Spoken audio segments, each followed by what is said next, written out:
Okay. Greetings, Rahobat.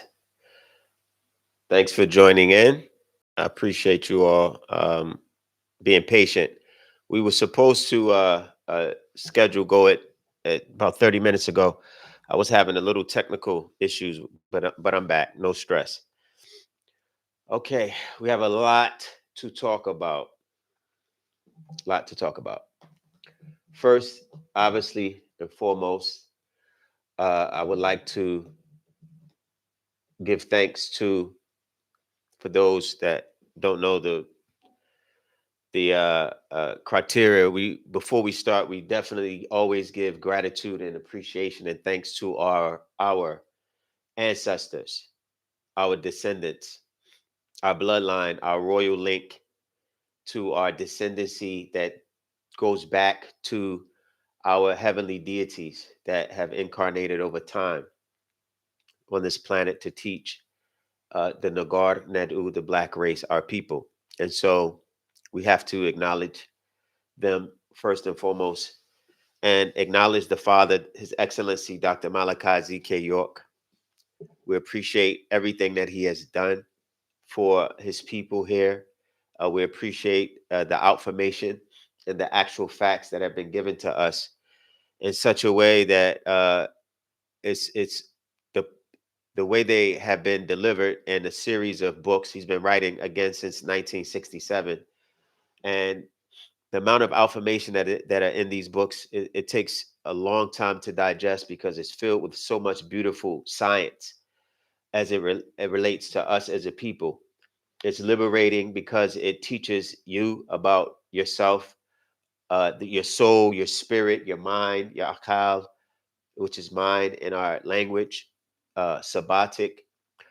He has re-taught our culture, our original culture that was passed down to us that we have lost being in the wilderness of North America and in other countries and lands where we were had forgotten who we are, who we truly are by blood. And with that acknowledgement is necessary. So here in the Actual Facts podcast today is episode 3, right? I hope you caught the first two. Uh the origins or the creation of man, the origin of man, the creation of the black race, the creation of the African race, the creation of the Asians, Dravidians, Indians, Aborigines. So we still have to touch on that on part 3, not part 3, episode part 3 of those first 2 episodes.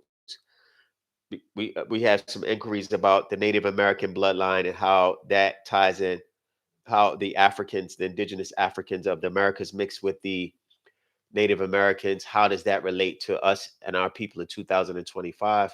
How do we make those claims and acknowledgement, and what is necessary for us to continue to unify and march towards our liberation as we move into spiritually and mentally? And so we will have that. But today I wanted to uh, address the spiritual abodes because we had a lot of questions about this topic, and it's not something that the religious world actually goes into teaching thoroughly in such a way that it's comprehensible. It's often left and it's ambiguous when you begin to explain what is a spirit, what is a soul. uh I hope you all can hear me. The chat's on. If you can hear me, just send a kind greeting to let me know you all can hear me well in the chat. That's appreciated. So, okay, great. Thumbs up. I see it. So, what is a soul? What is a spirit? You hear these terms a lot. A lot of times when people in communities, conscious communities, and certain lectures or builds, so to speak, you'll hear my frequency, my resonance. We when I came in, I felt a certain energy, and we're not connecting. So these words are thrown around, and a lot of times people are just not aware of what they mean, and we just use them.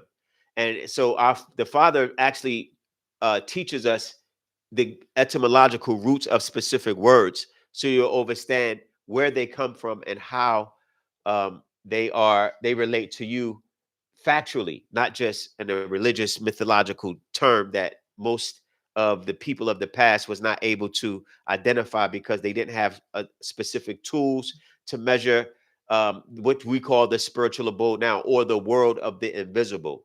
The world of the invisible would be uh, anything that prior to the creation or the invention of a microscope or a telescope, prior to those inventions, the invisible world was basically everything that you couldn't see with the without a tool, without a apparatus, without an instrument, anything with an electromagnetic spectrum.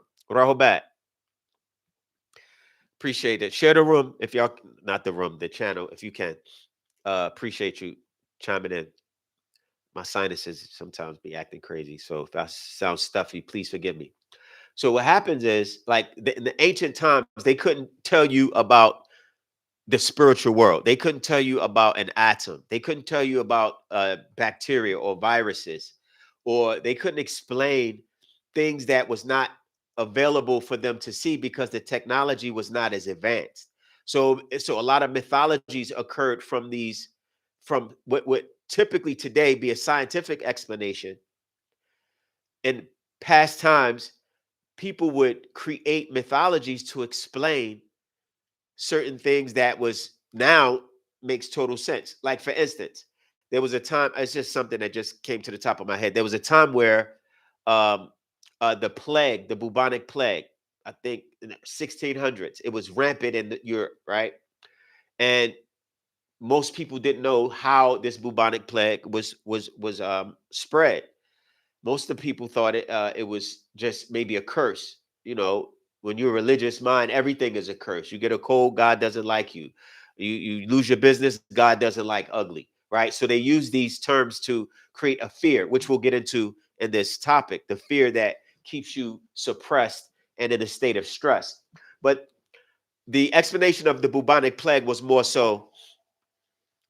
witchy, right? You were placed under a spell, or you were cursed, right? And then you had certain individuals who had cats, right? If you look at certain past tales, they'll say an old woman with a cat, right? And that cat would, most of the time they try to paint it as black to denote negativity. But let's just say in Europe, if a woman was with a cat, and she would typically live during a plague of what you call the bubonic plague, the flu. And people would think that because this woman didn't die or didn't get sick or never got sick, it was because that she was a witch, and everyone else would be, her neighbors would die from this plague, right? And then they always would depict her with a cat. And it's like, no. Now, today, when you see how the plague was passed on, they know it was from fleas on the rat, right? So the rats, the infestation and the bacteria, the things that the germs that the rat would cause or create in an environment would cause people to be readily sick. But a person with a cat would fight. Obviously, cats eliminate mice or get rid of the rats, or they simply wouldn't come around. So the woman will be alive, right? And because of the ignorance of people thinking that it is a witch, or she was a witch, they simply ignored or didn't overstand the fact that the cat kept mice or rats away. Therefore, she didn't get sick. There's millions of these types of explanations on why this is why, as the last discussion we saw, they had angels with wings because they didn't understand space or heaven. What they call space doesn't have any air. So they just assumed, because they didn't know that, all right, let's just draw a picture of angels coming down, and they obviously they have to fly like birds, right? Because that's the lack of the tools of technology. Well, it's the same thing with the spiritual abode. The spiritual abode, because prior to, let's say, the 1900s, right, the apparatus to see atoms and to detect the atomic world was it was basically non-existent. So what you would see as the spiritual abode today is quite different from the spiritual abode as in the past. The spiritual abode in the past definition would be anything that's not physically tangible in this realm that you can see with your eyes. The spiritual abode today is being uncovered through instruments where they're using hydrogen colliders. They're looking at atomic microscopes, or let's say telescopes, to look in the deepest pockets of space. The same thing is happening with microscopes, where you can look at the deepest areas of the microscopic world and see the smallest amoebas or the single cells. Look at DNA and see how it unstrands and coils and how it multiplies. Genetic engineering. These are all things that was considered at one time, as the Father has taught us. At one time, it was in the invisible world, right? So now, as technology advances, you're allowed now to see things that was once invisible, or in the spiritual world, become tangible and real. So, what is a spirit, and how now can we, at this point in time, address what the difference is between a spirit, what the difference is between a soul, frequencies, planes, and vibrations, and those things. Hold on one second. Sinuses just starts acting up. Okay, so first of all, like when you address the term spirit, right? We typically look at the Bible.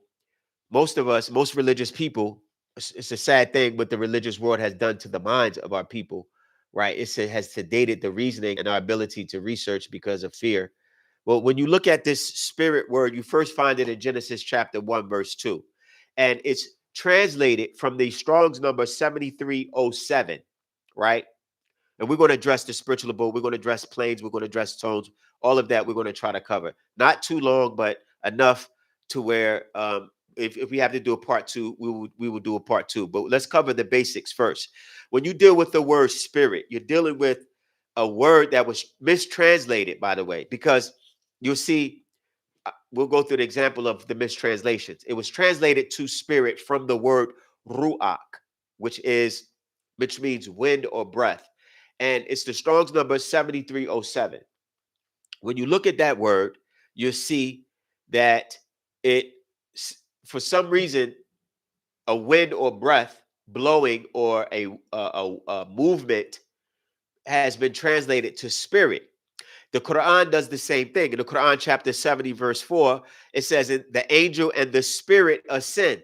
They translate this as ruach as well, which is breath, ruhu, or ruhu, which they say ruhu Allah. They say ruhu Allah was Isa, Jesus, right? Jesus was ruhu Allah, the soul of Allah. Yet they translate it as spirit in some places. For some reason, there's a confusion, because now people are saying my soul and spirit. They use it interchangeably. It's not the same. And we'll learn we'll learn what it is in Wu Sabat, as the Father has taught us in several publications. Spirit, soul.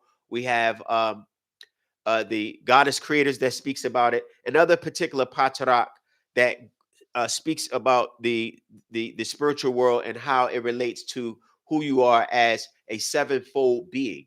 You're not just soul, spirit, body, right? You have several bodies that exist within your physical, right? Not solely within, but shares this physical being, and that ties into your what they call the seven chakras. You heard that before. You see the seat. People say you got to deal with the chakras, my brother. The seats of the upper, the mental, the lower seat, the carnal seat, the heart seat, etc.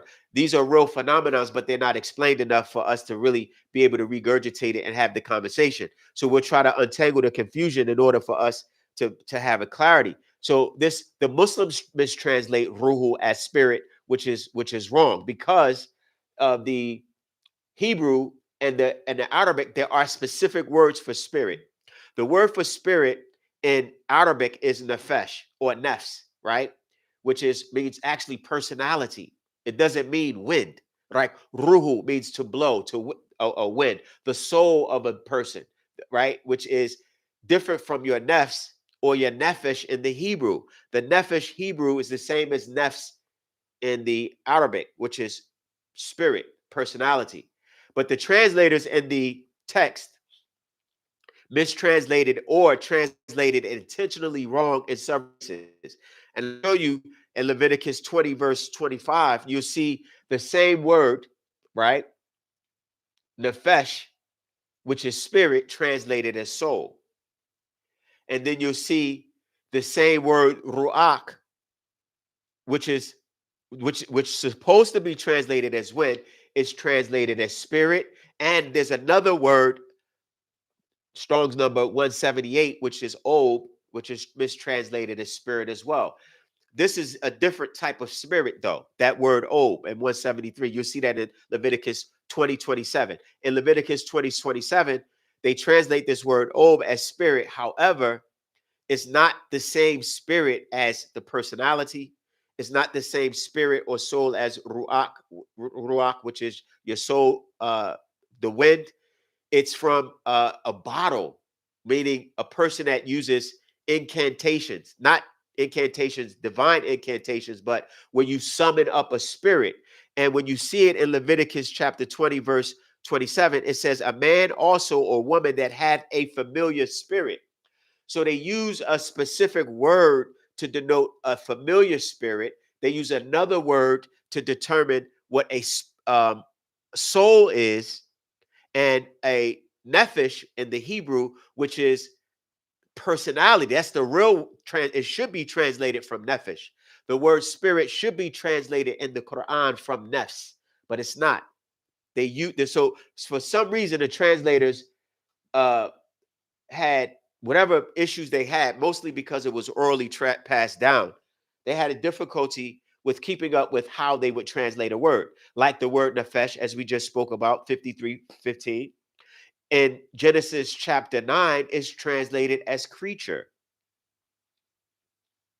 All of this is going to make sense on why I'm taking you through this, so you'll understand that there's just literally a confusion throughout the religious world. Some people think spirits don't become physical. Some people think physical bodies can house spirits. But what is it exactly? And how does it keep you alive? But you don't find this in the Genesis text or the Old Testament. You'll find how this word, the translators were confused as well. This same word nefesh is translated as persons. So that's the second translation. One is creature. Another word in Genesis 14:21 is translated as persons. And then in 53:15, nefesh is translated, not 53:15, the same Hebrew Strong's number 53:15, nefesh is translated as mind. And that's in 23:8 of Genesis.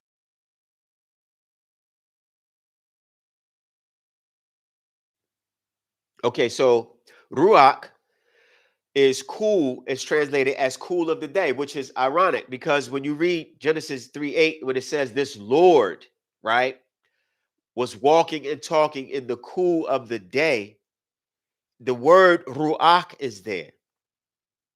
It's translated as cool, which is a temperature, a detection of a degree of a degree of degrees, which is cool versus warm. You see the same word ruach in Strong's number 7307, translated as spirit in Genesis 6:3, and then it's also translated as breath. What are we getting at?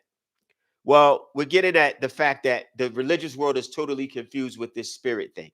And this is why they, in one instance, says you have to get a Holy Spirit, right? Which simply means whole. It doesn't mean anything good. Spirits can be good or bad. It doesn't, there is no, it depends on who it's working for. Person can have a negative spirit that is actually benefiting the person that's using it, right? Because they tend to have a personality that's conniving, manipulative, deceptive, and it's helping them obtain a certain amount of money. Now, if they lose their soul in the end, that's different. But what I'm saying is spirits are not just classified because you think they come from your God, then all of a sudden they're good. Because you say, oh, this is holy. If this is a whole spirit, that means you have a complete spirit. It could be good or bad. It doesn't mean that it's something that's magnificent and it's no, that's the spirit world is full of billions of spirit entities that are trapped on these lower abodes. And these lower abodes are your chakra seats, not as stacks of pancakes, but more so as a lower abodes of vibrational energies that can't ascend to the higher abodes, which the race of Africans, blacks, indigenous, melanated people are able to ascend to.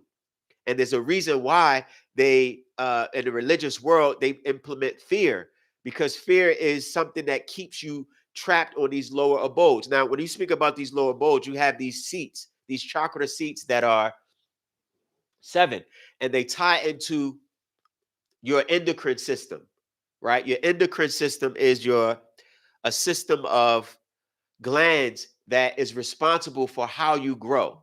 They're responsible for your moods. They're responsible for your metabolism. They're responsible for dopamine and certain hormones that are triggering stimulating hormones, and hormones that are responsible for secreting the dopamine and oxytocin that's in your brain that allows you to feel a certain way.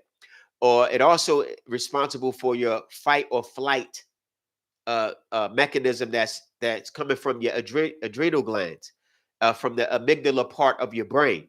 So your endocrine system lines up your pituitary gland, your pineal gland, your thymus, thalamus, your ovaries. They call them your gonads, which are your lower seat. Then you have your pancreas, which is a gland, and then your kidney glands, your adrenal glands that sits there, that's responsible for regulating certain systems in your body, urination, things of that nature.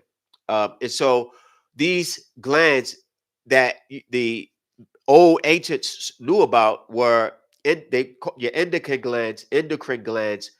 They align themselves in a, let's say, symmetrical way with the other side of its physical matrix, right?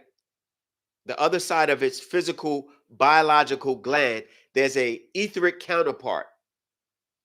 Everything in this physical mature world has an etheric counterpart. As they say, you hear as above, so below, right? When you look up, the same thing you see up, you see down. The same thing you see in is the same thing outward. Things that's happening on the inside of the body is happening within the universe. That's overstood. The same thing what happens in a woman's womb, where a baby is born in space in total darkness, in the uh, primordial waters of existence as a microscopic entity, a tadpole within the womb. The same thing happens in the universal cosmological field, in the space where things are born in this primordial soup. It's called, scientists, or let's say physicists, call it dark matter. And they say, well, it's an invisible matter that we can't detect. It exists on the other side of hydrogen. It exists, it's so undetectable, but it has force and it controls.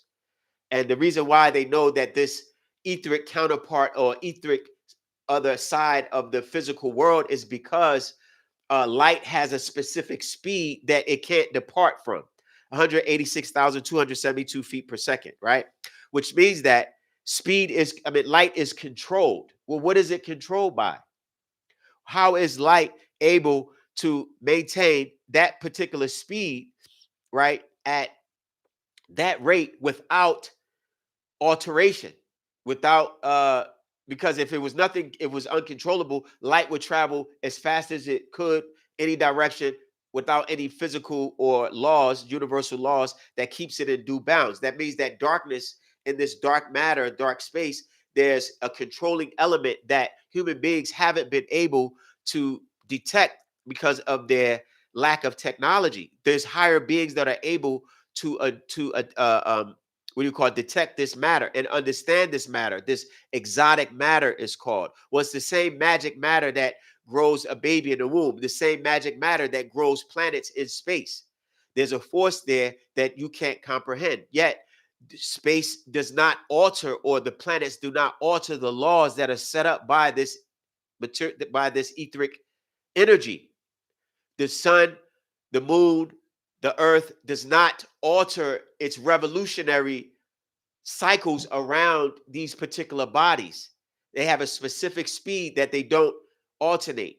They have a specific axis that they spin on, unless some external force alters it, which happened to Earth several times in the past. It was destroyed several times, and the asteroid belt came from it. But outside of external forces, the universe and the planets, they have a specific cycle and existence that's governed by intelligent matter that exists, that's undetectable by human beings. So you have to understand that on the other side of hydrogen, down to the smallest particle, which they've now able to split atoms and get into quarks and zeals and quadrons and uh, hydrons when you get into quantum physics, which is the area of study that speaks about nanoparticles and how they convert from energy to matter, and how to detect the energy transferring to matter. So that's a field of existence that you should know about, or at least you will learn here on the Actual Facts podcast, because it relates to you, because you are atoms. Not only are you atoms, your molecules, your compounds, you make up your makeup of vibrational energy controls or is determines your density, right? So what I mean by vibrational energy, it means that, excuse my nose, right? Vibrational energy is, for instance, if you have ice, let's give that a classic example. It's the most fundamental example. If you have ice and ice is solid, if you speed up its vibration, then it becomes water. If you speed it up through heat, thermonuclear action, which creates friction that causes the molecules of the water to speed up, moves very fast, and then one or two they begin to escape. This is steam. That's a form of vibrational energy of a particular material or substance that changes based on its vibration. So you can change your physical makeup by vibration. Vibration is also sound. Sound are words, or creates words. You can't have, pardon me, let me say this. Sounds create tones, tones create words. So whatever the word is that you speak comes from sound, comes from light, which comes from the immaterial world, or the other side of hydrogen, which is your spiritual abode. So your spiritual abode is a very real existence, and its effects upon you has a lot to do with your frequency, on how your energy level is, how your vibration is, as far as your endocrine system and the stress factors that affect your life. Now, what the ancients knew is that in order to control the person, spirit beings, in order to control your spirit, in order for me to have the ability, okay, thanks for the correction. I meant to say feet. You saw me, yeah, no problem. Appreciate that. 186,272 feet per 272 feet per second, right? So when you how they control your spirit, right, is this. If I can keep you in a state of fear, then I keep you in a state of fight or flight. Now, when you look at the spiritual, when you look at the amygdala part of the brain, which is, let's say,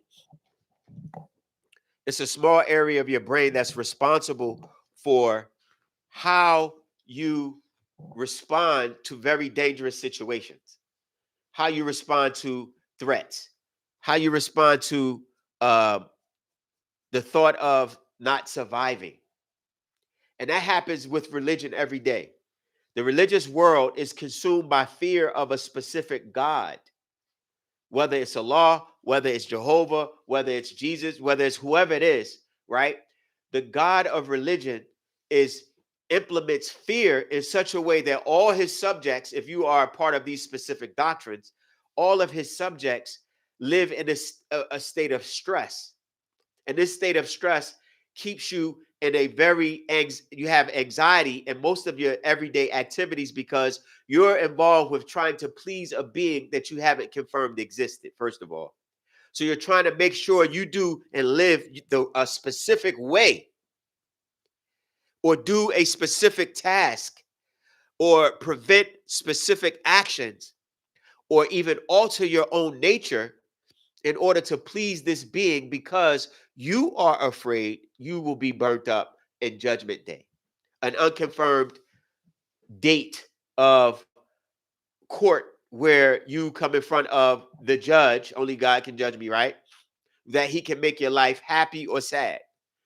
So that type of stress and anxiety keeps your vibrations very low, in a low state, where your countenance falls, because the things you attempt to do or like to do are things that most of the time people say it's negative, it's bad, God doesn't like this, the book says this, are you under the law? Do you follow the scriptures? Do you follow the Torah? None of them follow the Torah. The Torah's books, the 613 commandments, none of the religious world follows those books. They don't follow the sacraments. They don't follow the Sabbath. They act as if they do, to pretend to play a righteous role in your life in order to say, I'm closer to God, to control your spirit, to say, if I'm closer to God, listen to me. And a lot of times, in order to control you, they give these sermons that God doesn't like this. The Lord said this. If you want to go against that, that's on you. Guilty. They want to create guilt within your spirit.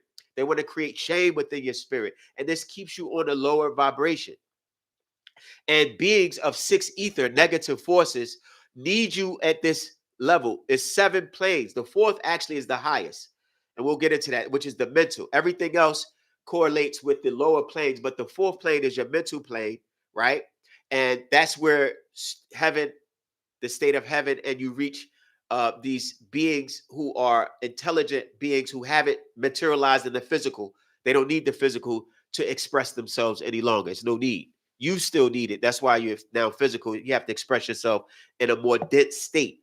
These beings don't. They live in higher abodes. But the lower abode beings, these beings that at this cycle are going out, want you at a place of fear and anxiety so that they can walk into and get into you because your mood and possess you because you've opened yourself up to these lower abodes. And you become addicted to this fear. This is why people like scary movies, even though they know the actors, the actresses are not real. They're real actors and actresses, but their roles are not real.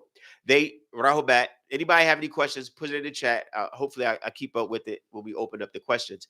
They know the actors and actresses are playing a role, right? They know that the movie is scripted, but they still go to enjoy fear. It gives a certain amount of rush, right? Adrenaline rush that people become addicted to. It's called trauma bonding.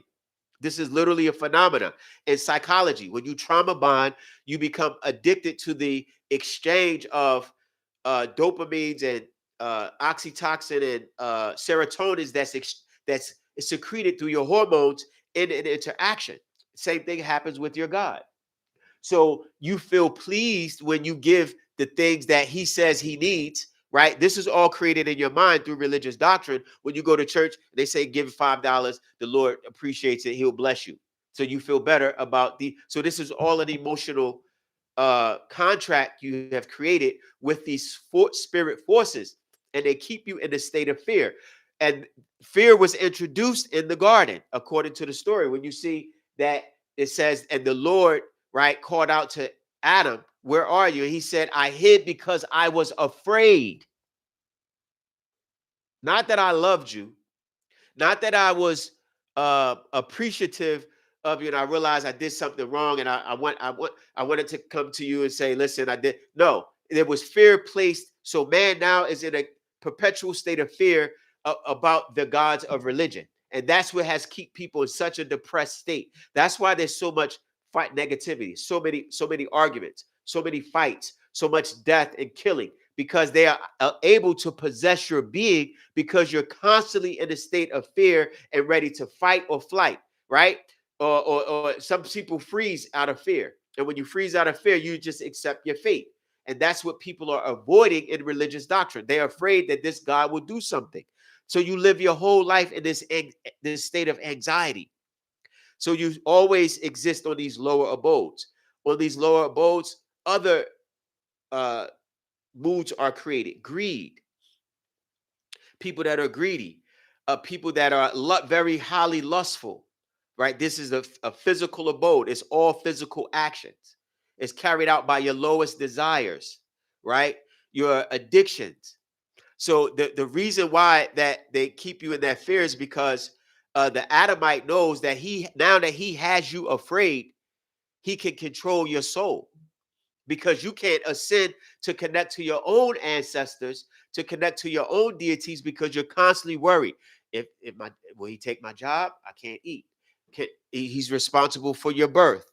You take your child to the hospital, he's responsible for the birth certificate. You take someone dies in your life or transitions, He's responsible for your death certificate. You want to drive to go to work, you have to get permission to get your driver's license. You want to become a doctor or a nurse, you have to get licensed in the medical institution.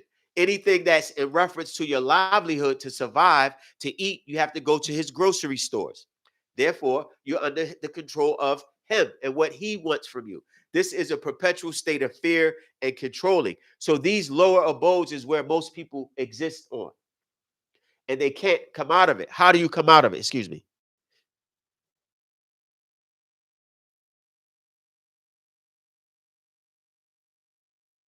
How do you come out of these abodes? Well, let's address these abodes in detail, real fast. So, so when you deal with the physical, the spiritual abode, right here, the 1 through 7, we talked about the where you are. Let's go here. We talked about the particular different frequencies. Now, each abode each abode, spiritual abode, your chakra seat has a different color. One is red, one is orange, one is yellow, green, blue, indigo, blue and violet. I don't know if you remember Roy G. Biv. Red, indigo, red, orange, yellow, green, blue, indigo, and violet. So it starts from the bottom seat to the top. Red, orange, yellow, right? Blue, green. Green is the mental abode, even though they say it's here, it's actually here, right? Because your mind and your heart is connected as one. That mental abode raises you up to higher abodes, which are not as dense.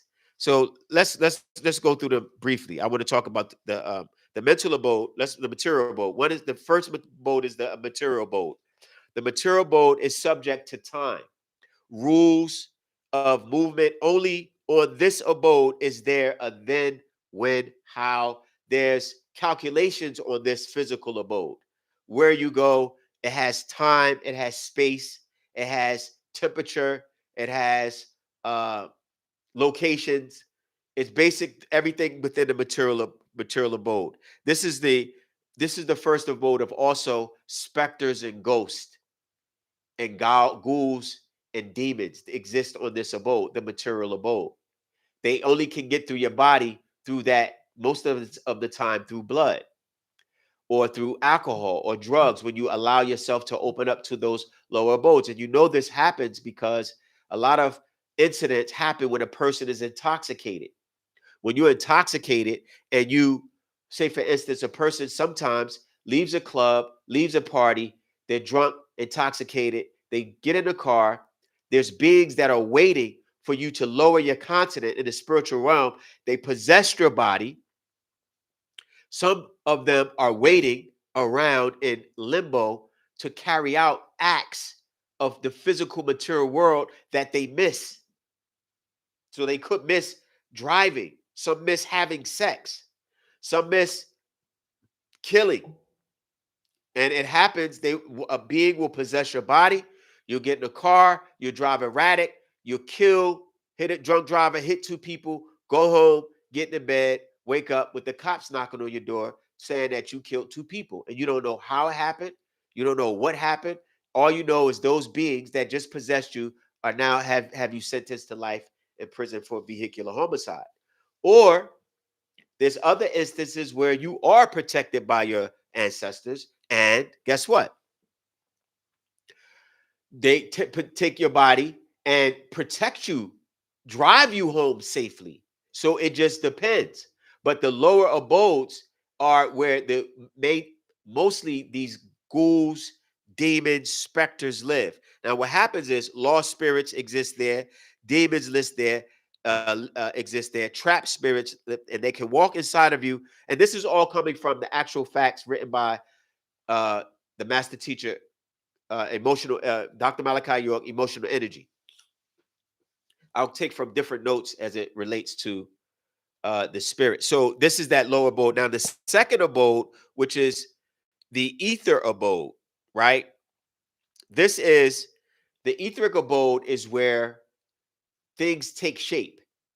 The physical world This is the blueprint of the physical world. This is where your involuntary functions are controlled. Your heartbeat. You don't control your heartbeat. You don't control uh, your digestive system. Or you cannot eat, but you don't control the process of how digestion works. You don't control blinking. You cannot blink for some time, but eventually you'll be for. You don't control breathing. You can try to stop breathing, but you can't really smother yourself. That's almost impossible for a person to die from suffocation. You know, so breath is a continuing inhaling and exhaling, almost it's such a powerful involuntary function that you can't keep your mouth closed or your nose closed for a minute or two without your body forcing you to release, right? So that involuntary action is controlled within the etheric abode where these energies sustain the life force in you, the life force that keeps you alive, the spark of, so they say, cellular respiration. What happens when your body exhales, your cells eliminate toxic materials that is used through the process of digestion through the mitochondria, the waste materials that the body or the blood picks up from the cell to take it to the lungs that exhales carbon dioxide, which is waste. That's what it literally, if you look at the substance of carbon dioxide that comes from your breath, is waste. It's wasteful material. And fat and other things. People lose weight not from sweat. You lose weight from actually breathing. A lot, you may not know that about your body's phenomenal piece of machinery. When you breathe out, that's when you're releasing fat burning. You burn fat. When you burn something, it becomes combustible, which is burning off a gas. That gas is mixed in with the carbon that you're breathing out. So you're breathing out fat molecules. What that is an involuntary action. I'm saying that you don't control that. I'm just giving you your involuntary systems that you do not control. That this particular abode, this ether abode, is responsible for. And there are intelligent beings, your ancestors, that exist in an etheric world that watch over this material creation. And they charge your body, right? They give you etheric energy through these seats, these glands, endocrine glands that attach to pockets. They're like pockets. Look at it as like a light socket and a plug, right? The gland would be the cord, right? That plugs into a specific socket that the etheric world feeds the physical body through these glands that allows you to exist, which gives you your aura. People say, I have my aura. They have this new slang. They say his aura is strong or her aura is strong. It's because of the endocrine systems lining up with your chakra seats from the etheric world that you pull from in order to charge your body. And this is the access you have to this abode, this spiritual abode that you have to access in order to ascend even in the afterlife. The religious world won't teach you this because they don't want, they obviously don't know it. So because they don't know the language themselves. Preachers or reverends, imams, they don't actually speak these specific languages. And if they did, they couldn't give you the original translation because they don't have the original books. So this is ancient knowledge taught to us by our father in this the spiritual science of Wu Sabat. And these seats that you know as chakras, this etheric, these beings, right, created this matrix for your race because your DNA, your genetics are different from every other race. This is why you have a soul. The soul is the emotional body of you that is able to travel and ascend, right, which is timeless. Your spirit is not timeless. Your spirit is your personality. You actually have two spirits, and we'll get into that. One of your spirit beings is your personality. That's you, the one that you are created from, that you pick up as you grow through life. The personal part of you that gives you your personal personality, your personal being, your impressionable charisma, your characteristics. This is from your spirit. But all of that ties in. It ties in like a intricately interlaced network of etheric cords that interlace each other to create the fabric that the physical body can mesh on, can become one and form the physical body in the womb. It's the same thing. You have a spirit in the womb. It's just that the magnetic attraction from the cells that your mother takes in hasn't merged and connected to the spiritual form of the body yet. So that takes time because she has to what? Attract the flesh that's actually in the air. This is scientists will tell. I don't know if they tell you, but when a woman gets pregnant and when she forms the baby, she's forming it from ashes to ashes and dust to dust. Because in the father taught us a long time ago in class, he said within the atmosphere, you not only have rubber, you not only have let's say dirt, material, you have flesh as well. And the body is able to through cilia and the nose differentiate between what's useful and what's not useful. And the body actually uses the flesh of that's in the air to form the body of the baby within the womb. That's another topic. My point is that attraction is the blueprint. The attraction, the physical body is attracted by magnetic etheric energy from your spirit, and it grows you. You are attached to your spirit. You are attached to your soul physically through magnetism. That's what atoms are. North, south attractions. When you look at a magnet, you look at this planet, all of it is magnetism and electricity. So it's an attraction there that your physical body is meshed up against, lack of a better word. Like in other words, if you materialize, say for instance, prime example, when you see a certain movie and you see a being that incarnates and then all of a sudden it begins to materialize, they show this etheric crystallization that takes place where the body becomes solid and then all of a sudden it fades out. Well, that's the materialization of these of the atoms in the material world densifying or slowing up in vibration to become more solid, so you will be able to see it with your physical eyes. You can't see things outside of the electromagnetic spectrum, right? Which is again your colors: red, orange, yellow, green, blue, indigo, and violet. Anything outside of that you can't detect. It doesn't mean it's not there. Gamma rays exist, microwaves exist, radio waves exist. You can't detect it because you're limited as a human being. So the existences that Wu Sabat teaches you about is the existences of these worlds that are outside your perception of hearing, tasting, feeling, and touching. But they do exist. You know microwaves exist. You don't feel them, you don't touch them, but you see when you put food in a microwave, you touch 1 minute, it cooks. That's an invisible effect. Gamma rays, radio waves exist. This cell phone, you know these things exist because why? You're actually viewing me from an invisible force that's picked up by certain instruments that men have created in order to detect these specific energies. Well, the etheric world is no different.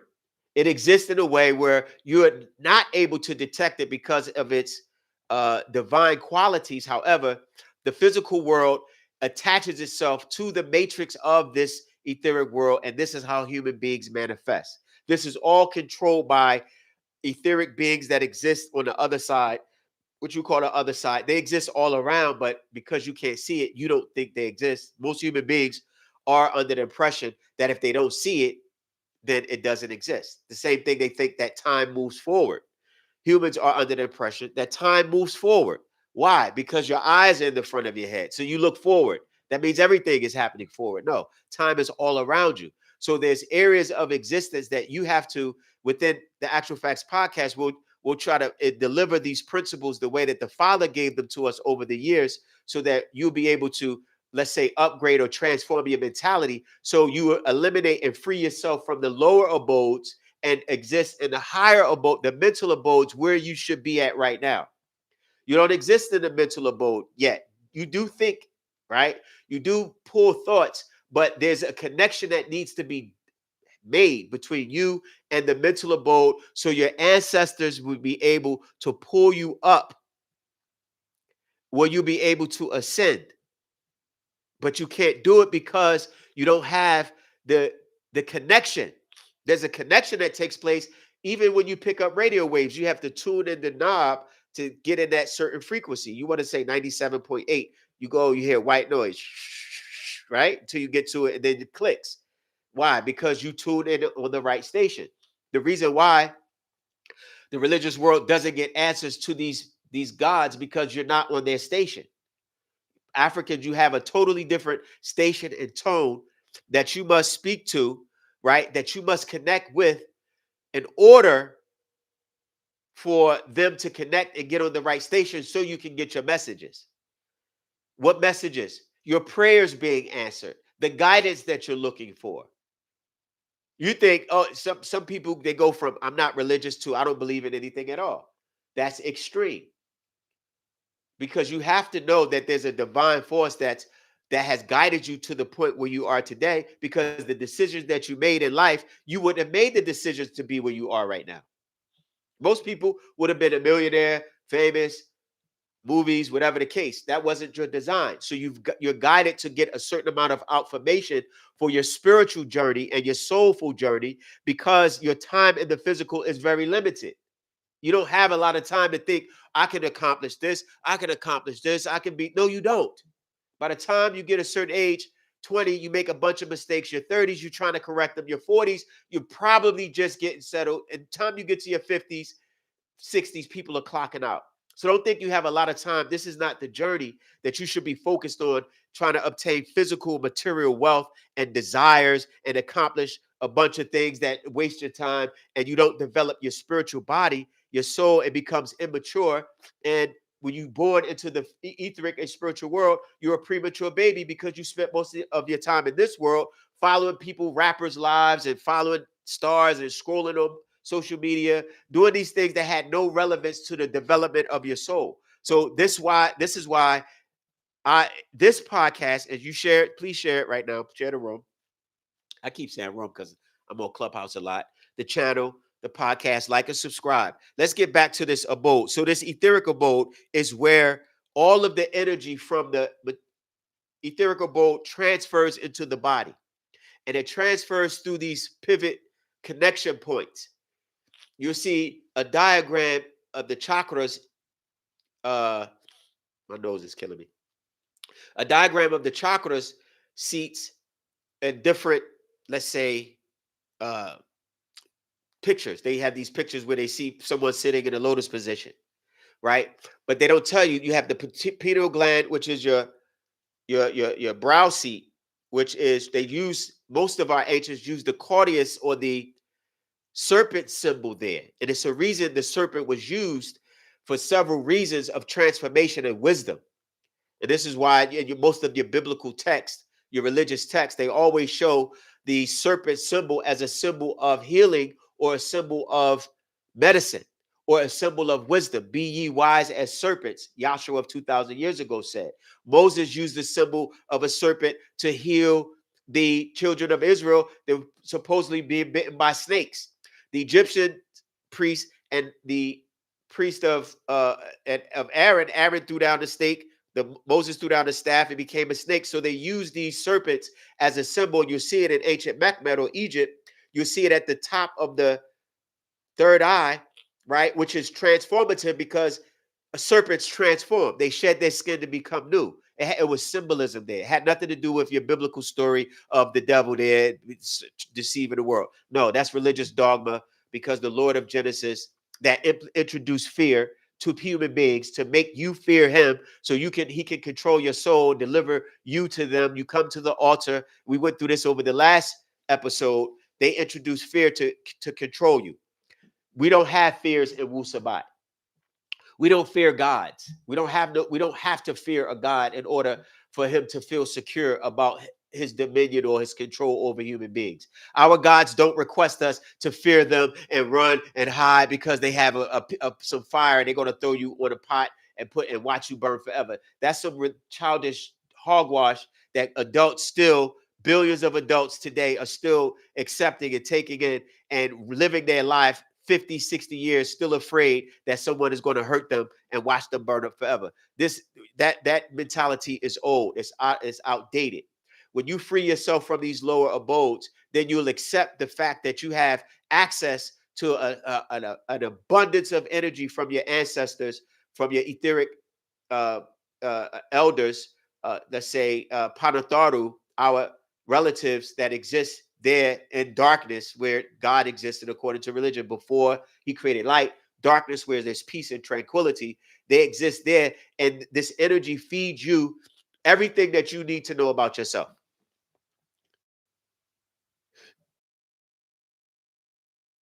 This energy is there and it's accessible to you. And that's why they say you have to rise your vibrations. Well, what happens is when you raise your vibrations and you touch the mental abode, you're connecting with beings who are responsible for incarnating on this planet. They incarnate through the mental. They give you a thought, your thoughts, which becomes yours. You call it mind or mind, MINE. You pull from this mental abode, this mental reservoir, right? That is controlled. You don't have access to the full scope of this conscious information there because you don't have the physical body to harness that type of energy. Your physical body is limited. Even with your DNA structure, you have junk DNA that hasn't been activated, and your telomeres are shortened, right? Because of mixing in with certain races. But these beings allow you access to the mental abode. The reason why you know you have more access than other conscious beings is because animals don't have the conscious access that you have. Animals they don't have reasoning. You have access to reasoning, which is the highest potency of nine ether or these gases that exist within this energy field that you have access to. Animals don't have that access because they don't have the brain capacity that you have to access it. They have access to it, but it's in a small segmented space that's limited to where they can't reason out 50 deers just got hit on this road and they will still cross the same road in front of a car. They don't reason out that this is a dangerous area. They can't reason out that some of them are becoming more conscious. I'm not saying that they're stupid. Some animals are much more intelligent than the average Adamite, some of the races, because of the progress or the regression that the genes have taken in human beings to where you've regressed down to a certain animal level where a lot of them are basically the same. I'm speaking about the African race and your ability to access reasoning, which is your spiritual science in your genes. It's not something that is difficult to obtain. It's already in you. Things that don't make sense. You think about these type of questions. This is what led you to the Father, because he gives you stimulates the reasoning part of your brain. But in that, the reasoning part is where the deities allow you to perform the highest level of conscious existence and creation on this planet. And this is why you were able to do the things you were able to accomplish when you accepted your spiritual science. You were in your glory. A lot of people say, well, why can't we build the pyramids and do the things that we used to do? Why can't we connect? Because you don't have the spiritual science of your body in order to attune yourself enough to receive the information in order to create the things you need to create for your future. You don't have access to it. You can get access to it, but it has to do with you aligning yourself and your endocrine system, and which it has to be clean, your pineal gland, and also cleansing yourself and being on the right tones of your etheric cord. Okay, you have etheric cords that connect you. They're connected to the 12 cranial nerves. You have 12 cranial nerves that exist. And the etheric counterpart is 1, 2, 3, 4, 5. There's 12. 6 on this side, 6 on that side. And they connect to your oversoul, which is another of your bodies. This is coming from emotional energy. The Father has written one of the actual facts, right? It connects to your oversoul. And sometimes for instance, if you ever got spun around and you get dizzy, that's because you tangled your etheric cords.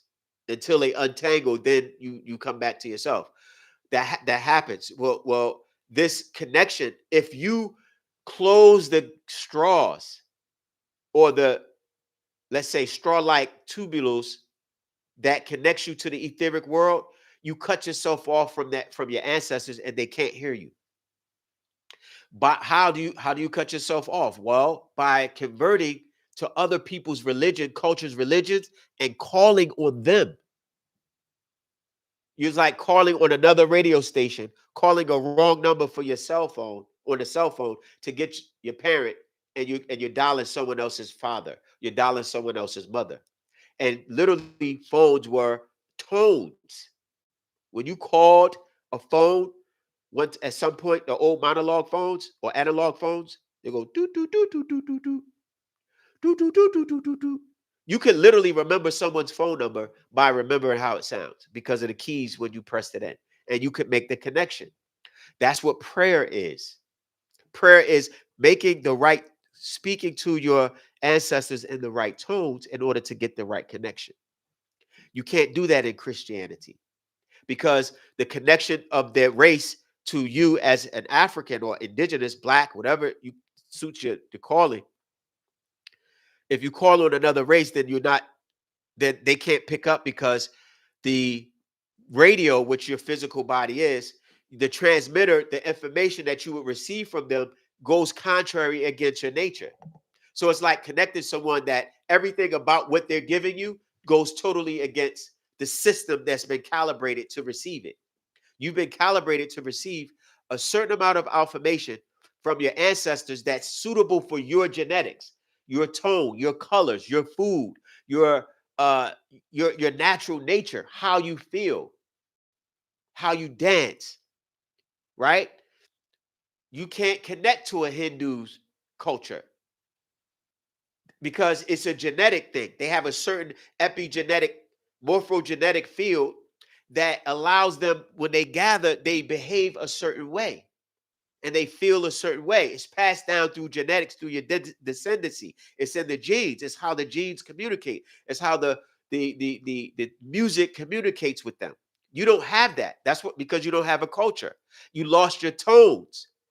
That's why the Father has issued or implemented this, the speaking of our Lahaj, our language, because in this tones of communication is literally music. Music keys. If you look at our language, you see they look like music notes. These are music keys that allows you to communicate directly to them on the other side. How do you communicate across the universe? How can they send a signal across through radio waves or different waves? Well, how do you send waves or communication to the etheric or spiritual world? Through specific waves that come from your physical being. And you can absorb energy just like you can give off energy. It's mostly done through a quartz crystal too. The quartz crystal is something that was used by our ancients to communicate through the physical body. You could communicate through certain devices like pyramids and obelisks. They were angled at a specific degree to where the base angle and the right angle and the quartz crystal, it all ties in mathematically. But to get back to these planes, which ties into that, the communication, this etheric abode through uh the third etheric abode, which we were talking about, the blueprint of the physical body. You can reach, it says, uh you can reach down in this abode, you can reach to the lower abodes, but the lower abodes can't reach to the higher abodes. So when you have, let's say you deal with on the mental plane, and then all of a sudden you feel you ever have a really positive good day, your mind is flowing, and then some outside force brings your countenance down, and you feel the cycle, this cycle within you, and you begin to go and you start doing things that you like, oh, I might as well give up, I've been trying that, and you start your countenance. That's when those beings come in, but they can't reach you on the higher abodes because your ancestors protect you there. And that's why they have to get your mind and make you create in your mind the images of their gods so you can give your spiritual power to them in their image. And in your head, you begin to think they are in control. They have the power. They call the man. The man is doing this. People who have a conversation say, well, you can't do that. They already defeated themselves and their success. They've already clogged or clouded their creative ability by saying, you can't go against the whole system. It's like, that's what happens. So the next abode, once you rise up from that, we went from there to the bigs, the etheric abode, where there's a group of beings that these are the Etherians. They have no belief, no desires, no hopes, no lust, no greed, nothing to desire in the lower abodes. They don't even incarnate into the physical because there's nothing in the physical that's needed for their conscious evolution. They don't need to evolve out of the physical realm. You have to evolve out of the physical realm. You have to master food. You have to master sex. You have to master lust. You have to master greed. You have to master competition.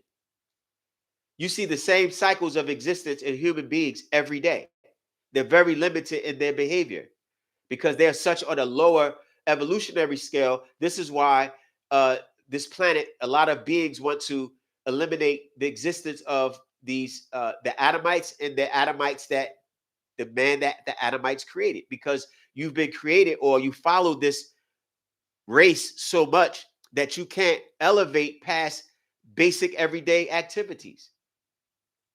Having fun, partying, clubbing, drinking, drugging, whatever you want to do is limited. You do the same thing. There's no progress in it. So in the sphere of evolutionary beings or etheric beings who want to evolve their children into a higher conscious level, which this cycle is about to take us in, which we're in now, you won't be qualified for it because you have no discipline. You can't discipline yourself because, one, you think you know everything, and you think because, oh, I have a religious doctrine and God loves me, I'm his people, I'm good. So human beings fail. They put it all in God's hand. That's a spell. Put it in the Lord's hand and he'll solve all your problems. You don't take up the challenge of being responsible for your environment, for the people, for your family, for the trees, the grass, the animals, nothing. You just let everything into a spooky being somewhere in the sky, and hopefully he don't burn you because you go to church or go to a mosque and you give him little offerings and you pray and you think you're okay. Like, don't you see how limited that is? So you have to be able to reach a level on the specifically the fourth abode, which is the abode of your ancestors or astral abode, the nutational frequency of its components, atoms, and there's no atoms and no cells. Yet it is of the third abode of existence. This is the only abode mortals use after what is called death of the physical body. So that's an introduction to those four abodes, and we'll get into it more. But if you want the book, obviously email me. I'll give you access to these publications as well. Show you where you can get them from. So let's deal with dimensions. Any questions? I've been talking for a while. Questions right off bat. Let me take a pause there at the hour mark to see if any questions are uh, there. If no questions, we can move forward.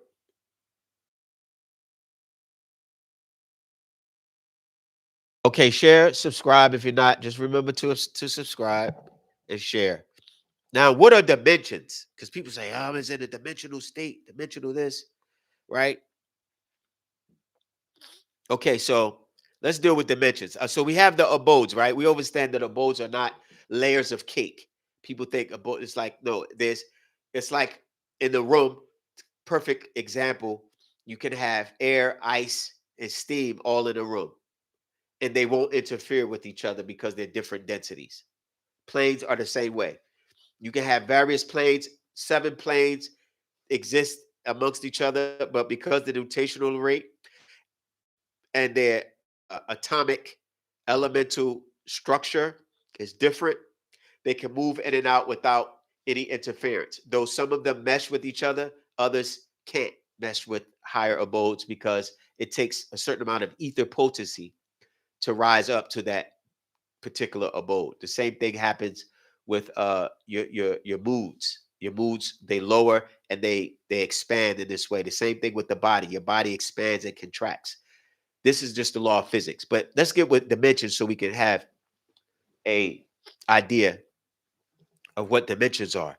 In physics and mathematics, right, the dimensions of a mathematical space or object, right, is informally defined as the minimum number or coordinates needed to specify any point within it. So a square, to identify a square, which is one dimension, it's 4 times 1, 4 sides, 6, 4 times 6, 24. I think it's 24 points, right? To identify a square. That's the minimum amount to identify. Yeah, put it point at the bottom, at the side. Okay, so that's 6 sides times 4. Well, I guess it wouldn't be 24 points because each point obviously shares. So it may just be 12. I have to calculate a little bit. Maybe 1, 2, 3, 4, maybe 8 to 12. Yeah, or 16. I don't have the physical model in front of me, so I can't count, but I'm just trying to visualize it. That's what a definition of a dimension, right? So a dimension, a square dimension, you can identify it by specific points, the minimum amount of points. Each dimension's circular band has a specific rate of particle pulsation, right? Which means that within the dimension, they pulsate at a specific rate, right? That's different from another dimension. And a specific angular particle spin rotation as the human circulatory system. Each race vibrates on their own rate of ether, right? So each race has their own rate of vibration. You, just like each tone has a certain vibration in harmony, the 8 octaves. Each octave has a certain tone. Do, re, mi, fa, sol, la, ti, do, right? And the musicians understand that each of those tones create a specific harmony, which is 8, right? Then you have the colors: red, orange, yellow, green, blue, indigo, and violet, which is 7, right? Actually 8. There is an 8th color, but or 8th existence or plane, but it's incomprehensible. But the 8 octaves, which are your sound, harmony has a certain color and a certain vibration that when you play it together, it sounds like one, but you know it's 8 different tones. That's the same thing with dimensions. With dimensions, there's several dimensions, but because they have their own pulse, when you the vibrational rate by which they exist, you're able to merge them within correlating spaces without disrupting the other dimension. So this is why I personally I exist on the fourth, second, third, fourth, fifth, and go up to the ninth dimension. Certain beings are able to exist within these, like the master teacher. His etheric being is able to exist on each one of those abodes. And that's why when he incarnated, he's able to communicate with all of those beings, even the ones on the lower abodes. And that's why they know who he is, because he knows that he's able to free or release disembodied souls of your ancestors who were trapped in the lower abodes. They're trapped there. They're being tormented in these abodes. Why? Because they were religious when they died. And they feared the Caucasian and the Arabs when they died. And they weren't able to make a connection to their ancestors. So they exist in a permanent tormented state. And they need you to free them by liberating your mind, because their genes are in your genetics. And because their genes are in your genetics, they're depending on you to wake up and say, and free yourself from those lower 6 ether dead spirit forces that make you worship death, that make you accept their death, make you accept their judgment, make you accept their spirits, makes you accept their gods. They're waiting for you to wake up, because you are the ones that can liberate your ancestors in that abode. So they're trapped. The master teacher had to come down, incarnate, nazala, or come down in physical flesh, right? As you see in the body of Dr. Malachi Z. York, in the body of as Panabab Yanun, in order to teach the beings who exist on the lower abodes how to get to heaven for real, not some spook heaven that you have to get or wait to get to when you die. How convenient is that? You don't know if you made it until you die. How about, why can't you find out if you're going to make it while you're alive? Wouldn't that give you a little bit more motivation to continue to do the right thing? No, they want you to constantly be in fear of what happens when you die. This doctrine will teach you. We have a book, the actual facts, called The Physical You, Spiritual You After the Physical You Dies. It gives an detailed explanation of the spiritual body and how you, the various beings that you will meet in order for you to say, get a pass to the higher abodes where your soul can ascend to other worlds, because you do exist. You can exist in other worlds. When you go through ancient mathematics or spiritual science, there's beings that exist on other planets and other worlds, but in different forms, not the same form that you would think as human, because every human thinks everything is about being a human. You just think that's the best thing in existence. We were created God's people. We're the top of the food chain. We can do anything. You can kill and murder and destroy the planet and not give a darn because you're human. And that's religion breeds that type of ignorance, because you don't try to progress and be betterment to your world. You want everyone else to change but you.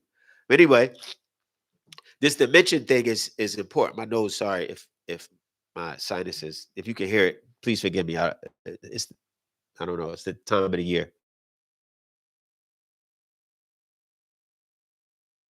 Okay, so let's get back. So we understand with these, let's read something from one of the actual facts that speaks about dimensions. 32. This is in this is in dimensional shift. It says 32. It involves time portals or gates and dimension portals. All of these facts and more. Dimensions and harmonic multiverses are linked to overstanding quantum physics. That's just a brief uh, excerpt from one of the actual facts. When it comes to, okay, so there are 8 dimensions existing in the same space and time as does light and sound. Each harmonic world is composed of 8 dimensions. Yet they operate and appear separately because of the variant particle pulsation rate of the atoms and cells. We just went over that.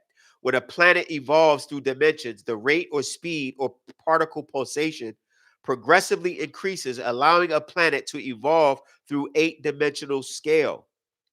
This planet is evolving. And the beings who are supposed to evolve through these dimensions have to be prepared mentally. Y'all can't take um, these songs that play in your head when you wake up, these demonic tones that this planet has programmed into your genes by playing it so much on YouTube, so much on the radio, so much on Spotify.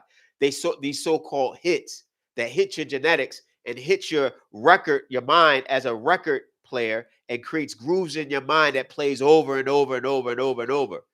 That's a distraction, because they can take your computer, which is your brain, and they loop it with the type of music they want you to listen to. And then it distracts the frequency by which you're supposed to be connected to your ancestors. So a lot of you all miss your messages. You miss your guidance. They're there to help you, but you can't hear it because you got Lil Wayne playing in your head. You got the new rap song playing in your head. And that's just how it is. Your body's a computer. So the father explains that uh, when a planet evolves through dimensions, the rate of speed and particle pulsation progressively increases, allowing a planet to evolve through the 8 dimensional scale. So you evolving to this 2000, this 24,000 year cycle, starting in the year 2000, you have to have Wu Sabat in order to evolve. Uh, you have to use that to evolve, right? Tawatak Elder, someone sent the actual fact 46. Verse 225 to 236 will give you some more density levels also. Appreciate that. I'll definitely make reference to it. You have to evolve to where you will be accepted in this spiritual spiritual family. This is why so many people, you're waking up asking questions. The father had introduced these questions in the 90s, but people are naturally now questioning, and we are in place to give you the answers, because he said there'll be a time where people will begin to wake up, and you all have a responsibility, those that have been sat at his feet to learn, right? The doctrine that he came to be able to give the world the answers that they need, because your mind now is expanding and religious doctrine is old. You're talking about topics and things that has far surpassed that religious books that they teach you to lock yourself in. You're asking questions that the Father had books about in 1995. Whose God is responsible? So we have to be there for the beings who's now waking up, which are you all, and that's why the evolutionary. That's why it's important that this Actual Facts podcast stays airing and that you tune in, because we're giving you words directly from the Father, the Heavenly One, the one that has incarnated to raise you up to, in order for you to, let's say, progress. So this dimensional shift, which it speaks about, right, which is there's a book called Dimensional Shift, which is covered the dimensions. So you see, we covered frequency. Did we cover frequency? No, we covered the planes. We covered dimension. Each dimension, circular band. Okay, I read that.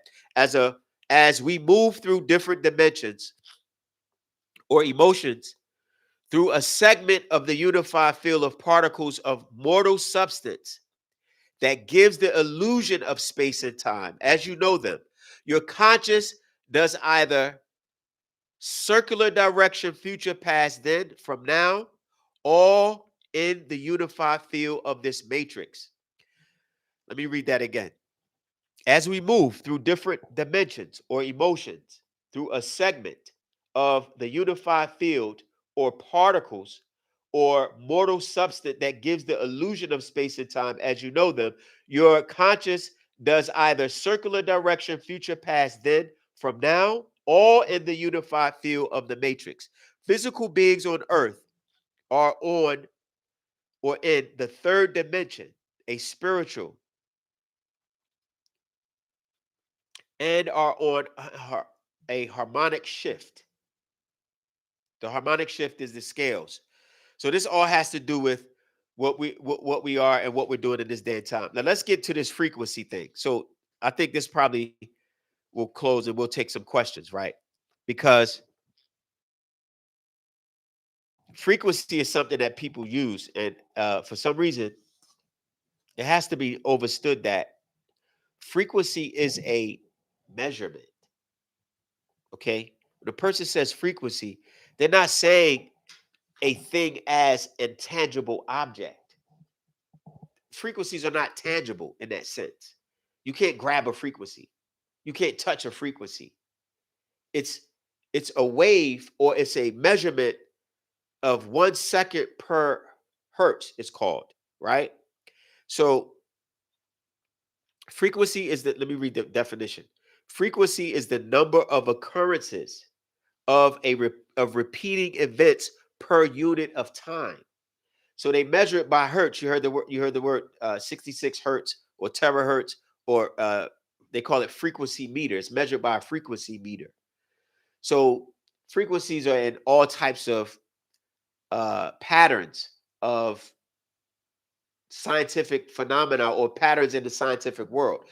Mostly natural phenomena like heartbeat, or let's say electricity, or a specific wave. If a wave hits a specific hits a, if you hit a wave is created, that measurement between this wave and the next wave is a hertz. Sounds have hertz. So a certain sound, if it's too loud, right, the effect of the sound creates an effect on the physical, which can burst your eardrum. Just like sound that you can't hear affects dogs. So depending on the hertz of the measurement, or the natural phenomena of the object, not object, determines the amount of frequency hertz that this measurement becomes. Or you can write down the formula, or record how that measurement or how that event is timed. So it's literally just an occurrence of repeating events per unit of time. There's temporal frequency or ordinary frequency. Frequency is expressed in units of hertz. Frequency is important parameter parameter used in science and engineering to specify the temporal rate of change. Blacks, Africans, Negroids frequency responds to 405 and 425 megahertz. All right, human beings detect sound between 2,000 and 5,000 megahertz. So anything outside of that, you can't hear. Anything, literally, I want either side because one will burst your eardrum and one is undetectable. So the megahertz, you have tetrahertz. Tetrahertz is actually tetrahertz is like 1 millionth or 1 trillionth of a second. That's a real fast frequency that sounds almost like a solid sound, but it's actually done so fast that you can't determine the space. That gets into nanotechnology and things of that nature. So that's what a frequency is. So frequency is not something that's like uh you can grab, though it is a record of something you can grab or timing of something you can grab, but it's not actually what you grab. So that should be clear. Now let's address this: a spirit, because we doing a whole explanation of what a spirit is. According to the Father and the doctrine in this world that we live in, the spirit is known as, in our language, ka'a, right? It's present at conception. He explained it as the spirit takes form from the conception, from the two minds of the parents coming together to create this third mind, which is the child, which is you as a child at some point, and having a spirit that allows you to exist with a personality and a spark that keeps the fire burning. You are a fire burning. The breathing, the combustion that takes place, that spark comes from the spirit, which is in the blood. That's why they say the spirit is in the blood. They understand that phenomenon because there's a literal spark or an exchange, combustion exchange that takes place that sends conscious gases to the brain once you breathe in oxygen. You breathe in oxygen, it goes to the blood. The blood converts it, right? Uses the oxygen as affects the cellular, let's say the word I'm looking for, cellular, uh, it's a word specifically where it exhales. It's like a cellular exhalation, right? It exhales respiration. It's respiration, cellular respiration. It exhales toxins, right? And the body takes it out and breathes it out. Breathe. We said this earlier. It breathes in and it creates a spontaneous combustion, which literally gives you a heat in your chest of 98.6 degrees. That's why you're able to obtain a high temperature. Ignited acids in the blood. Exactly. This gives you your conscious. So without breathing, you would not be alive. So this spirit part of you allows makes this to take place. Because without that etheric spark, the fire would go out. Now, this spiritual world is passive and imperceptible, right? When he explains about the spirit world as a feminine principle, this is to the lady, the feminine, and the men, of course, masculine. The feminine, the spiritual world is innately feminine in its characteristic because it's imperceptible and it's passive. It doesn't impart force. The spiritual world, the etheric world, is not a forceful energy. The mother goddess, the stillness of darkness, is subtle, it's passive. That's why you go to sleep in darkness, because it's peaceful, it's passive. It doesn't have a massive amount of energy exchange. It's the masculine energy that does that, that creates the friction, that causes things to move. And that's both are necessary, which one is born out of the other. With the masculine principle is born out of the feminine, right? Which is our doctrine, not the religious world, where they lied about the feminine and the female, and by devaluing her existence and her position within the universe. But the universal principles that apply to all life is the spiritual world is passive and it's imperceptible, meaning you can't perceive the energy there, right? In that sense, it has to be acted upon in movement, which is friction, when the atoms manifest and things begin to materialize, born out of the womb, the material world begins to move, and that's how life comes. But it comes from the womb of darkness first. So this is the material world. It is the mother of energy and matter. It is from that which all things are created. And she is revealed by evidence existing in the wave phenomena of light, nawar, and that is that in moods of vibrations, the primary colors blue, yellow, red. Okay, this is in The Ghost, a book, a patrak by the father, written called The Ghost. It speaks about this type of phenomena in the spiritual world. He states also, spirit can be good or bad. They are conscious gases that produce spirit gases from the man blood and meye water in order to emanate. There are two kinds of ka'a spirit. So you have two kinds, which we all are learning this. This is outformation. This is not information. So you're going to hear a lot of people start using outformation. This all coming from Dr. Malachi Z. York. Most of the doctrine that you're hearing new is not new. It's came from books that's out. The books are available. So you can get these actual facts. You can get these patarak. They're available to you, those that are listening. Just email me, right? When it speaks about this two spirits, it says, right? Spirit can be good or bad. They are conscious gases that produce spirit gases from the man blood and or meye water in order to emanate. There are two kinds of ka'a, spirit, akak ether, or substance, or fluid ethereal light. A, water linked by oxygen. B, fire, a gas in atmosphere, essential to life, burning. So spirits are not dead. Spirits is energy. In fact, the spirit energy or electric energy enters your katat body too much and can give you a headache. A ka'a spirit can help or kill. It can be wahwed, good, or dahwel, evil, or good at one time and evil at another time. It's conscious, right? So you have to understand too that the conscious spirits have a conscious as well. Spirits are not void of the ability to think, and conscious is not exclusive. Conscious is not determined upon you having a brain, right? Because conscious ether exists, and there's a matrix for conscious ether for the spiritual beings. They take your conscious, well, when you pass or transform, your conscious goes with your spirit.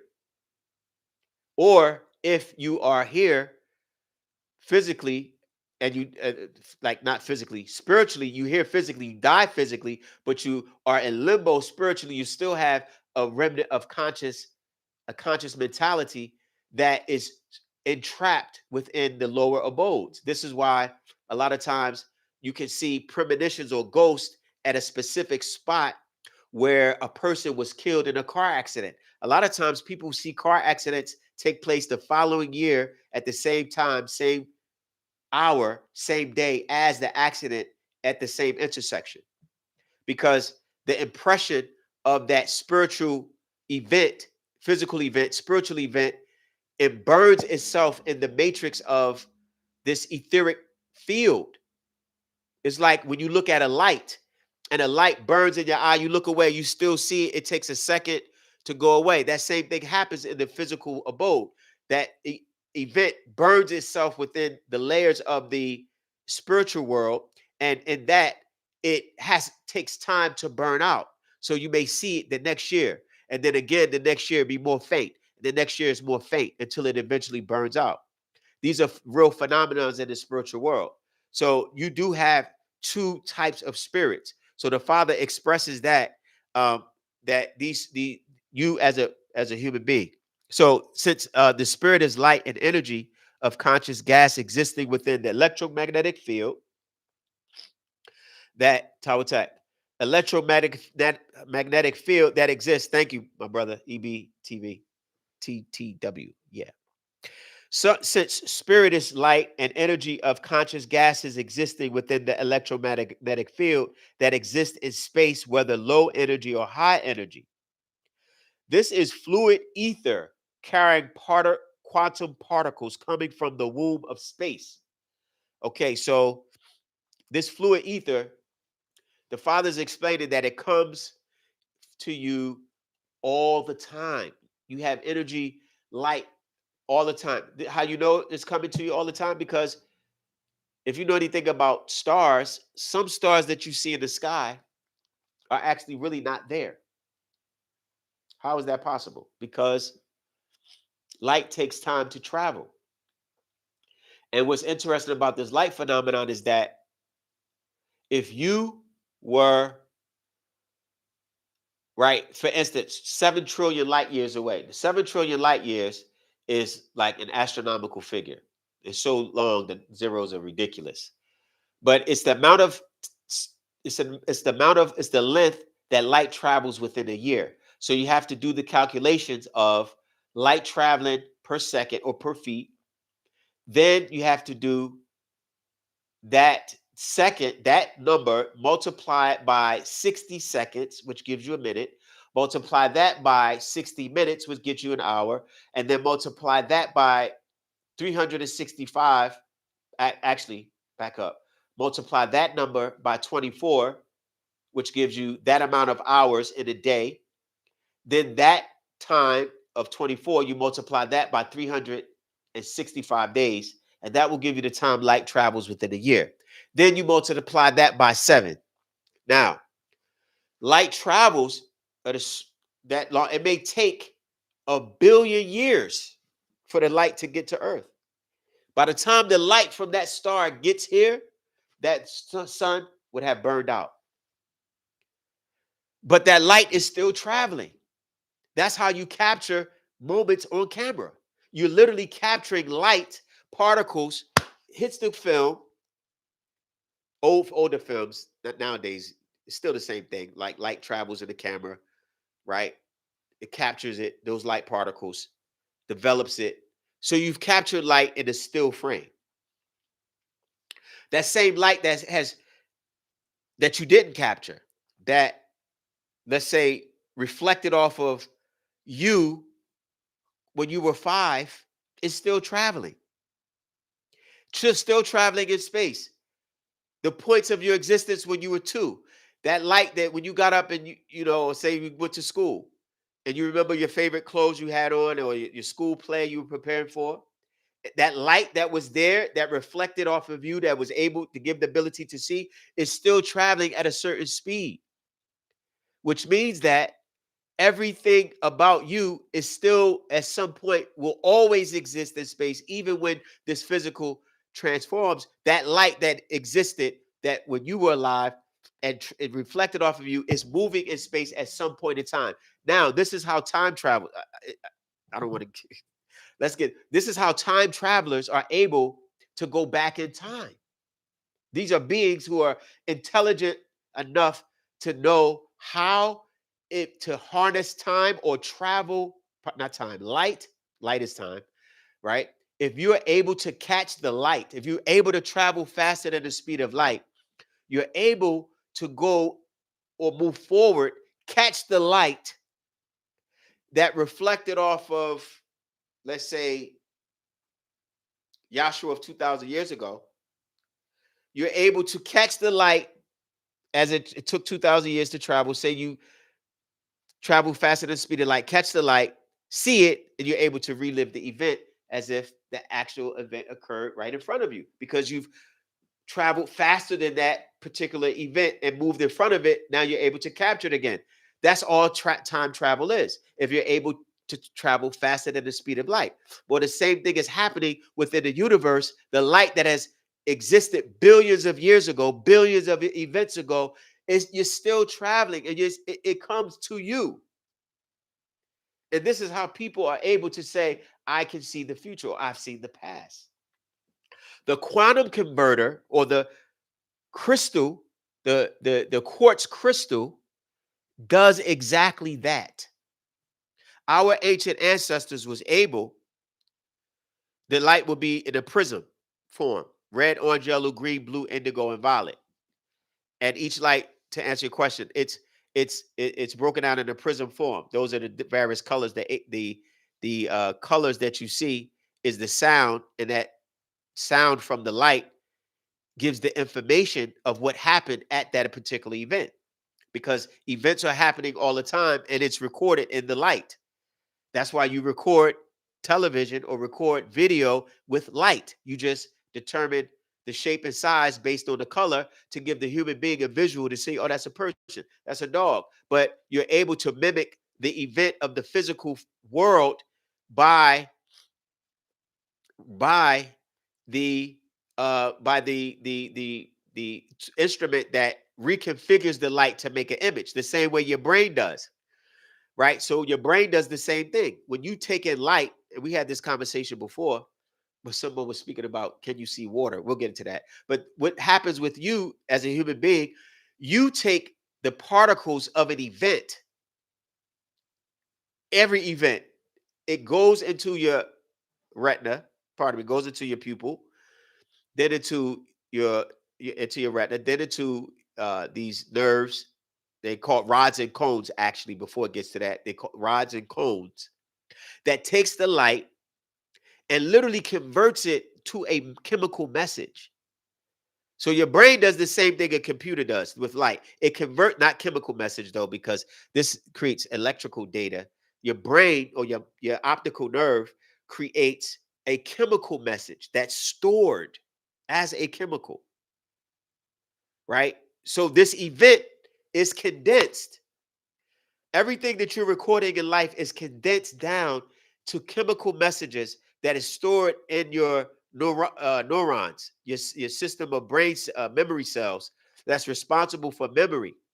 And what happens is, not only is events recorded through light, it's recorded through sound, which you hear, and recorded through smell. Actually, smell is the most common, almost let's say attractive. I wouldn't say attractive. I would say most stimulating memory recollection sensor. Yeah, it, because of how you can recall memories, is more prevalent through smell. So most of the time, people recall incidents from the smell of your grandmother when you was 5 and you would walk in the kitchen like, my grandmother used to cook this way, or perfume or cologne your granddad or your mom used to wear. You remember it, right? Smell is the biggest recall of those senses.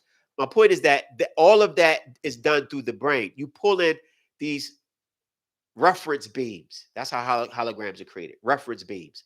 Reference beam is your ear, then your ear, the sound, chemical message. Reference beam through your nose, a smell. It takes the particles from a stench or a pleasant odor, pleasant smell, converts it, and the cilia converts it to a chemical, stores it. It's all stored, right? And then your light is actually the main reference beam that creates a holographic image when you want to remember something. It recalls it in such a way that it pulls up all of those atoms. These are little atoms that you've collected from your entire life. Beings from other universes and other worlds are able to take that same process and store it into a crystal. And this crystal is a quantum converter, right? The Father speaks about this in uh, tones, frequencies, and vibrations, one of the actual facts. If you want it, let me know, right?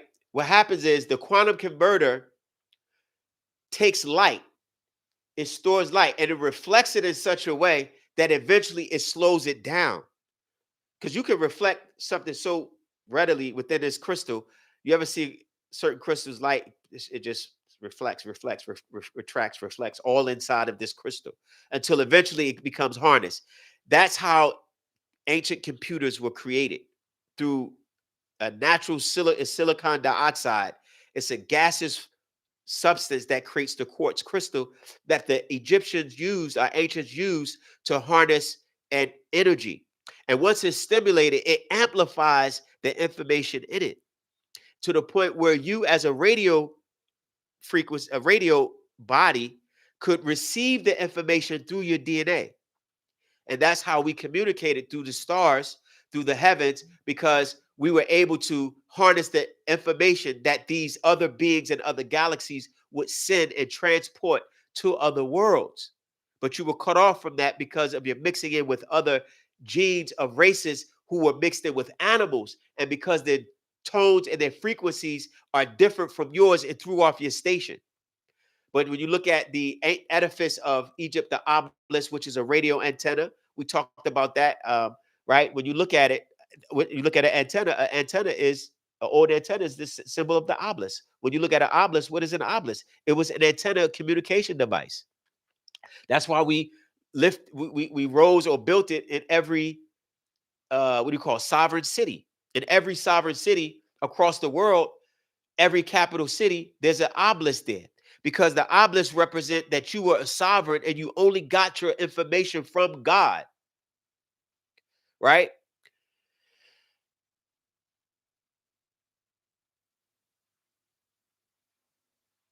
Right. Great. Thank you, Mose. I was just reading the question. Sorry, y'all. Appreciate that. Y'all, anybody, y'all can interact. Put questions in. I'm just talking. If you need a question, y'all want to discuss something or go off topic, we can do that.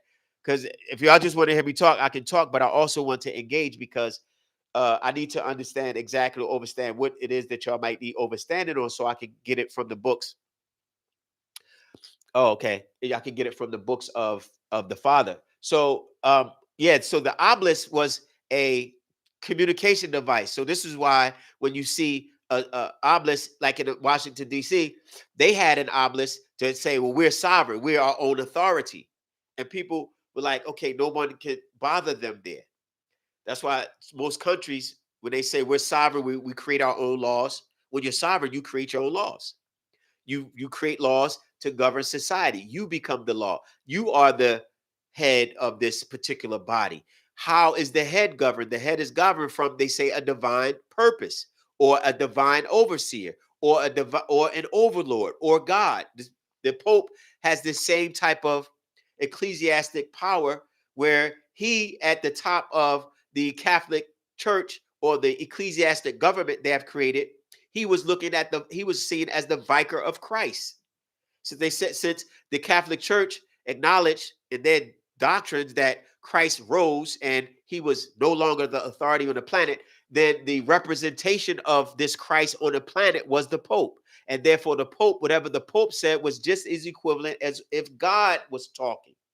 That's why the Pope was able to, what you call, dominate the world and send out these papist bulls to control the world with charters and give people the ability to abuse and conquer in the name of their God, because he was the representation of their Christ. Well, in ancient Egypt, us, we had our overseers who were the supreme authority, who were responsible. These are your deities, your gods. I keep telling you, these are the deities that you have to connect with. And they're in you, they're all around you, they're in your genetics. You don't have to look outside anywhere. Just go within and know the right voice, which is a part of practice and spiritual development, knowing the right voice. But you, in ancient Egypt, we erected a monument or obelisk because we said we are the authority, because we have our gods and we answer to them and them alone. And no other outside force can come in and give you a religious doctrine and say, well, these are your real God. You supposed to, why are you worshiping your own? Worship ours. Why are you worshiping Allah? Why are you worshiping Osiris? You should be worshiping Allah. Why are you worshiping, right? Shawal, when you should be worshiping Baal, or you should be working in this being or that being. And we'll get into that in another topic. But my point is this: that let's say resurrected these temples and these obelisks, these were communication devices. It was all science. It wasn't just some, why did we do it just because it looked beautiful? No, there was a science in Wu Sabat that aligned it with our bodies. Because if you look at your physical body, you have three bends. It's called three bends. You have. I see your question, EB. I got you. Three bends. You have your foot bend, your calf bend, and your leg bend. Then you have your hand, your forearm, and your upper arm. Then you have your head, your torso, right?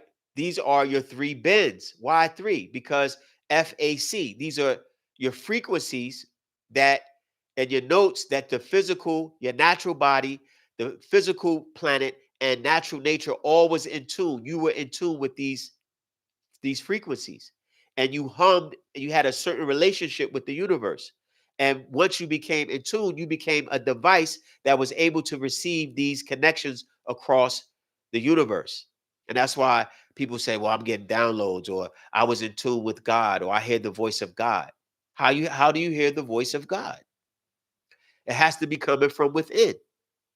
It has to come from the genetics. So there is a connection there. So when the Father speaks about that, we knew about this quartz crystal that you see on the outside of a lot of the old edifice. You see on the side of the pyramids, they found crystals everywhere. Uh, the quartz crystal, because that was a part of our ability to communicate. And some crystals are even in people's heads, right? Which is another topic, which gives people the ability to gather a lot of information. Is that why there's a Vatican City? Yeah, the Vatican City was responsible for getting your soul. That's what the baptism cards was for. Because when you were born, most of the time, in order to identify a child, they would baptize you. That means that the mother or parent unwillingly or unknowingly gave your soul to the church. And that's why the state would use it as an identification. But they say it's a separation between church and state. So why am I able to use a church issued certificate as ID? As ID. They said, do you have your baptism card? Bring it in. Right? Because they were all linked to get your soul. One was for your soul, the birth certificate was for your body. And then and that will place you in their trust, the trust of what? The state. So they take your benefits and then reissue your benefits to you later. It's as state benefits, which is really yours. It's just they're holding them. That they're holding it's just a whole nother topic, but they're holding your benefits under the pretense that you're not really you're dead. You're a dead person. You don't have a soul because they gave your soul up. Your mother and father, I'm not saying they intentionally did it. That's not what I'm saying. I'm saying in a system that was designed, right?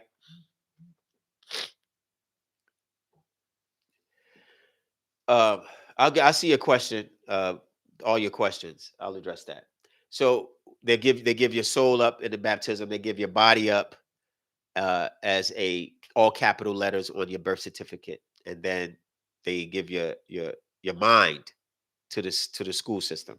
So those are the three parts how they pick you up. But the point is that the Vatican was responsible for that. And once they win your soul, they have your body, then they have you as a part of their trust. They can deliver you to their gods.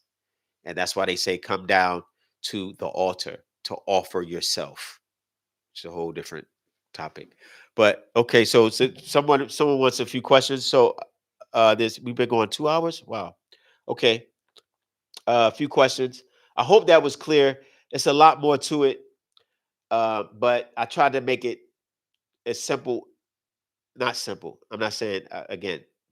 I'm just as layman's terms because there's a lot of affirmation, and the Father wants this affirmation to you all, and so it's our duty to do that. If you would like any of the publications, just email me and I'll show you how to get it, bookstore, whatever. It says, how do we eat clean? Okay. So I'll answer your question. Have a problem with overeating? I find it hard. Okay. Thanks for the question and your honesty. Why didn't we get Native American lawyers not afraid to fight, like Pop said? Okay. I'll answer that as well. So I'll try to tie both of those in. Native American lawyers. Okay, so we did we did look for Native American lawyers. Most Native American lawyers, this is kind of off topic, but it's okay because it's still going on YouTube. And y'all can share it. Hopefully you share it. Most Native American lawyers, and I just did a special, not a special, my brother Saken up in London. He has radio, not radio, YouTube channel where he interviewed myself, and we spoke about this topic. I try to keep the series separated, but it's difficult because when you get into this Native American topic, then I'll have to address the jurisdiction of the U.S. We'll have to address your rights and your freedom as people, and we can do that, but this might be a whole nother hour. So I'll try to keep it brief, and then bring it up in another podcast or session. But when he talked about Native American lawyers, you have to understand the Native American. Uh, you could put it in a triple. You could put it in there. It's no problem. You could put the question in. That's open for questions anyway. I don't think it'd be a problem with just leaving it up. So when you talk about Native American, you have to understand that one, they have to take a bar. When you take a bar or oath to become a lawyer in their system, you have prerequisites that you have to agree to in order for you to uh, sustain your job. So it's not like you're going to become a lawyer to fight solely for the freedom and liberation of people, even if it costs you losing your livelihood. Lawyers don't think that way. We think that way. We want to fight and put everything on the line for the Father because we know what it's worth. Lawyers don't feel the same way. They didn't go to school for Wu Sabat. They didn't go to school to free Dr. Malachi Z. York. They went to school to make sure they get pass the bar, become a lawyer, take a case, and fight for the amount of money it takes for the case to retain or whatever, et cetera, et cetera. That's how they look at it. It's very difficult to get lawyers to fight like Pop said. Because the way Baba wants to fight, Baba, we fight it without, we should be like, Baba, I'll fight, I don't need to be paid. That's not how lawyers are, though. So we have to deal realistically. So we did that. It's not that we didn't attempt to get Native American lawyers. I went to the Chickasaw Nation. I went to Oklahoma. I went to saw the Seminoles. I went and saw the Muskogee. I met with lawyers out there. Their approach is quite different from what we were approaching. Us as a nation looking for sovereignty is different from how Native American nations are looking for their freedom. They're not looking for freedom as a sovereign nation because they're not taught how to look for freedom as a sovereign nation. They're taught to look for freedom as a reservation, as having their own jurisdiction within the jurisdiction of the U.S. We have our liberation and sovereignty because of colonialism, which is something totally different. The ability for us, right? The ability for us to print our own money, the ability for us to have our own passports, the ability for us to have our own school system and defense ministry and government administration, a president, a Congress, or parliament, right? So it's not the same. We were the fight was not, people didn't see the Father's vision. It's not because they were ignorant. It's just that they were not exposed to what freedom fighting really is. Freedom fighting amongst Africa, South America, these other places, they were colonized, right? And the colonialism was not a dual effect like the U.S. The U.S. created a dual effect of colonialism. How? Because they created a federal government and state governments. The colonialists in the U.S. and in Africa, they didn't have state or federal, they didn't have the federated states created on a territory that wasn't theirs. So the U.S. colonialism was totally different. It's something that no one really understood. No nation in the world understood how the U.S. was able to get by colonizing when other nations had to leave.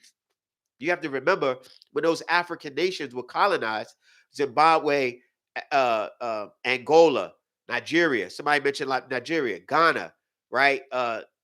Mozambique, Tanzania, Guinea-Bissau, Sierra Leone, right? Botswana. When those nations were colonized, little governments was coming from other nations, creating buildings, systems, and say, y'all, right here, you have to answer to us.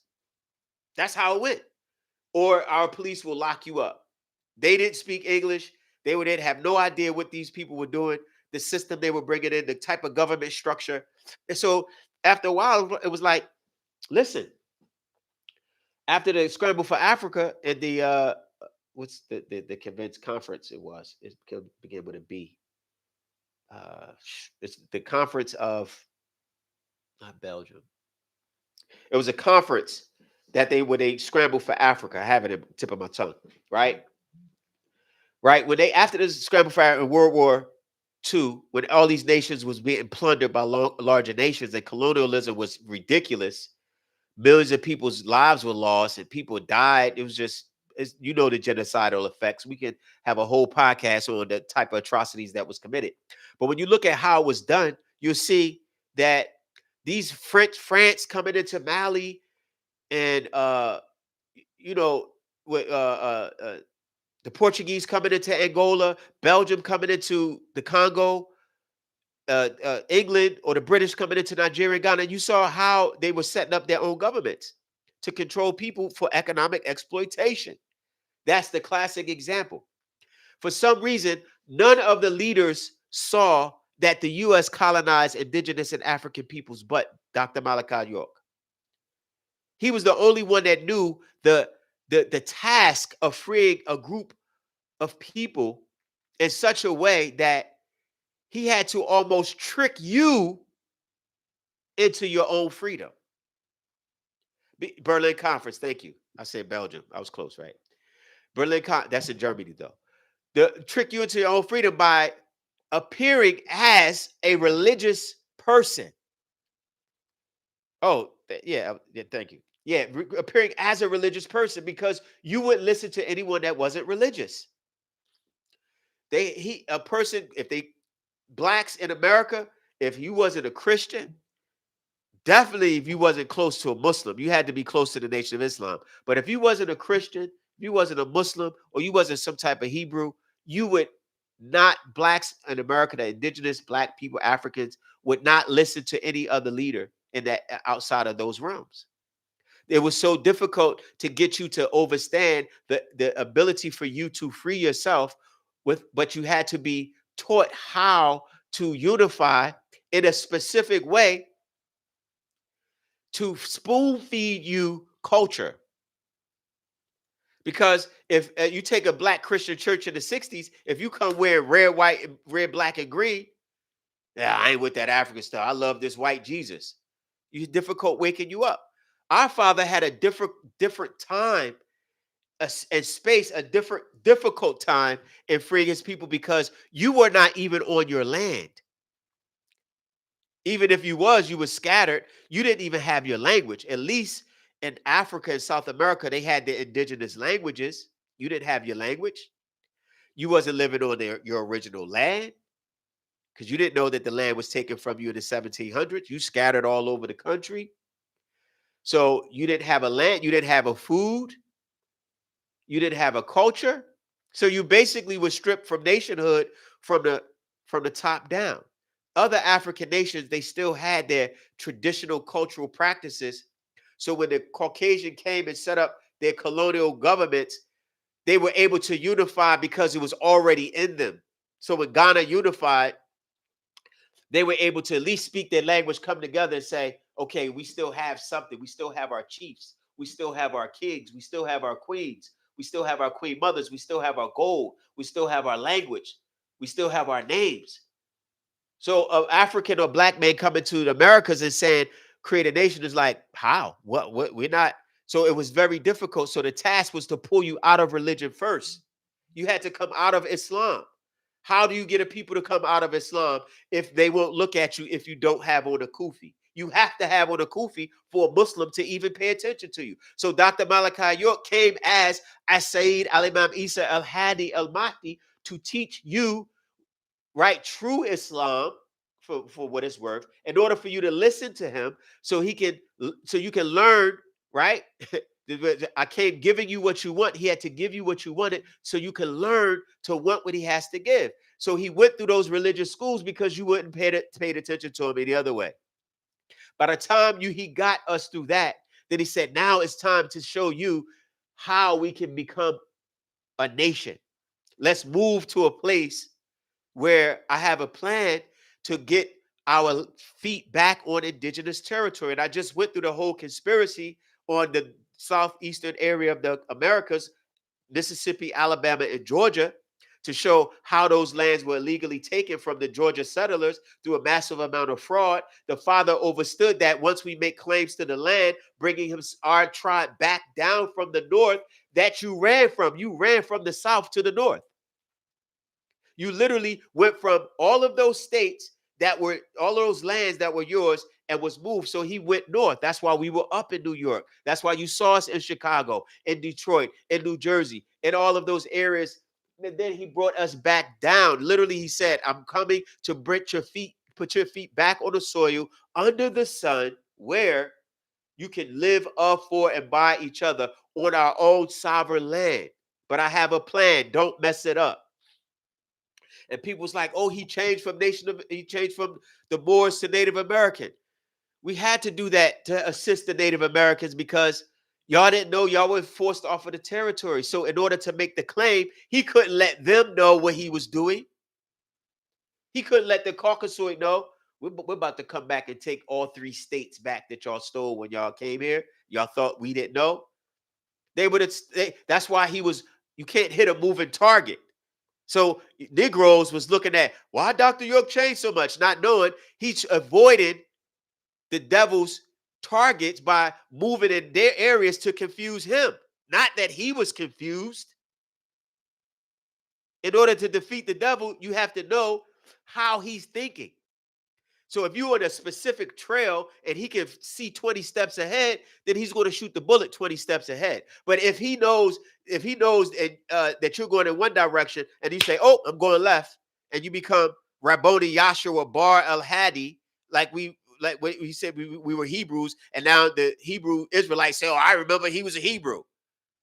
Then you come this way, comes this way and says, well, we're learning the Egyptian schools.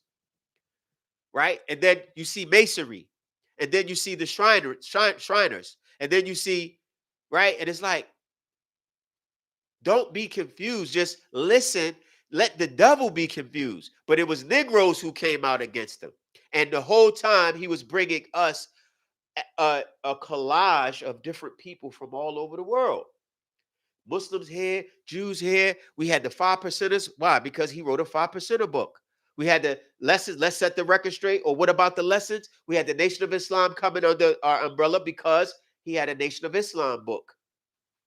And he reprinted the lessons for them because they had scattered pages in notebooks that they couldn't find. And it was a lot of it was copied after copied after copy. So the 5%ers didn't have the 1 to 36, 1 to 12. So he put it all in a book and say, listen, we're Moors. The Moors came on board. Why say Nuwapian Nation of Moors? I say, oh, now the Moors on the outside creating division, talking about, oh, I remember he was a Moor. Moor, fooling. The word Moor is just a name for black. It's not a nationality. I could easily dismantle. I have a conversation with Moors all the time. I could easily dismantle the Moors. You're using a Moroccan flag, first of all. That's not a flag that's your own. Yes, it was introduced by Noble Drew Ali, but it's not a flag. It's a flag of the Moroccan country that has their own government in the west coast of Africa. So you're not your own nation until you're able to have a government and a land that you're on. You missed the boat when we had our land, when you came up against the father, our president. So it's not about, I'm not saying that, I'm not saying that they're totally wrong. They just were at a specific step where Noble Drew Ali gave and raised his people to a certain point, left his mark, left his legacy. Now it's time to move on. The Honorable Elijah Muhammad did the same thing. He raised the nation out of the muck and the mire of the wilderness of North America. He left his mark, one of the greatest black men in the country, to do things of, for, and by each other, created an economic powerhouse. He left his mark and prepared the people for the master of heaven and earth, the being who come in the last days in time to usher in the coming of the Messiah. That has been his job since day one. And he told the world that over and over and over. It's not anything new. So the completion was with the father, Dr. Malachi York, bringing you to your land because that's a prerequisite for your freedom. And they knew that the land was pristine and pure, and the way that it was situated and the description of it in the archives. I went to the archives in UGA. I went to the archives in the National Archives in Washington, D.C. I went to the CIA archives. There's another building you can go comb through the CIA records where I received or retrieved the receipt from the Treasury Department that paid the claimants of the land that Georgia sold illegally, settled the claim for $4,967,000, and didn't settle your claim because you wouldn't claim it because you was attacking your own president. That's just the bottom line. American Negroes, y'all fumbled in the ball. That's it. And if you don't do what you're supposed to do, right, when Babylon falls, you're going to be caught with your underwear down, because the system is designed to fall not by anything religious. It's because of the judgment that is upon the race of people that have committed all of those atrocities against you. That's their judgment. It has nothing to do with you. But you so caught up in wanting to be up under the Caucasian, wanting to watch his system thrive, and the dollar's going to get strong, and this is going to get back. No, it's not. It's not going in reverse. Again, systems die, economies die, empires die. Some of your greatest empires in the world, where people never thought the Babylonian Empire will fall at the apex of its existence, right? The Hammurabi codes, the legal system, the democratic system, the government system was well established, fell. Rome, the system empire that no one thought would fall. It's all throughout the book of Revelation and in the book of Daniels. You'll see how these empires thrived and came up, but they abused their subjects. And in that, they fell.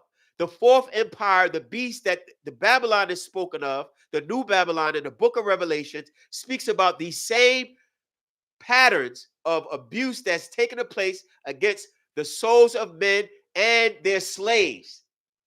And it speaks about it being a cage of every foul spirit and unclean bird. The Babylon, New America, America is a cage. And you're trapped in a cage with devils. You're trapped in a cage with unclean spirits. And you're being poisoned. And you don't know you're being poisoned. You don't know how much poison you have because you have to come out of her. And the first step is to mentally liberate your mind by giving everything they gave you back. You steady trying to be a Hebrew Israelite. You steady trying to find your place in a book where their God intentionally wiped them out in 2 Kings. None of the promises that the Israelites were supposed to have or supposed to get did they receive. They never received the land. They was always placed in famine. They was always sent to Egypt. They was always given abuse from other nations from their own Lord. You still want to be a Muslim. 2025, you got Negroes arguing over a Quran that no Arab has the original of themselves. They don't have a Quran. They don't have the one that Muhammad wrote or Muhammad read because it didn't exist at the time. They don't have a Quran in the language that Muhammad spoke because he spoke the Quraysh dialect. You don't see that in their book. There's not a Quraysh Quran. So you're not reading the Quran or the language of Allah the way, Kalimatullah, the way the Prophet Muhammad sent them down. So you don't have that there. The sister asked for the question. My notebook cat. You don't have that there. It says 2 Kings. Hold on. I'll find it for you, sis. One of the Sabian brothers or sisters put a quote in the chat where the God wiped the Israelites out of his sight. Right? So when you look at that, it says 2 Kings somewhere. Please, it's in a book. We have a book called, Era, I appreciate your question. We have a book called 360 Questions to Ask a Hebrew Israelite. It's a 4-part series. If you can email me, I can send you where that you can get these books from and help you get them. I think you'll need them, right? So you want to be a Muslim. You want to change your name to Muhammad. You want to change your name to Akbar. You want to change your name to Hafiz. You want to change, right? You want to wear high waters, long, goofy, dirty, dingy-looking beards, right? Dirty jalabias, walking around in flip-flops, selling oils, and you think Allah is helping you, your future generation. Muslims are still enslaving Africans. I did a whole lecture on slavery in Islam, right? Where they didn't slavery in Saudi Arabia just became, look it up. When did slavery end in Saudi Arabia? Look in the Islamic world. 1960, 1950, right? Yes. Right. So when you see that, so it's like our people are just are you so desperate?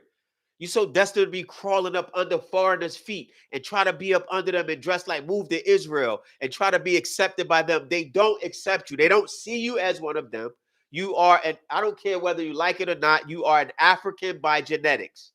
Nothing can change that. You can tap on, you can put on a kufi, you can put on a kufar, you can put on a jalabia, you can put on a rip, you can do whatever you want to do. You are an African.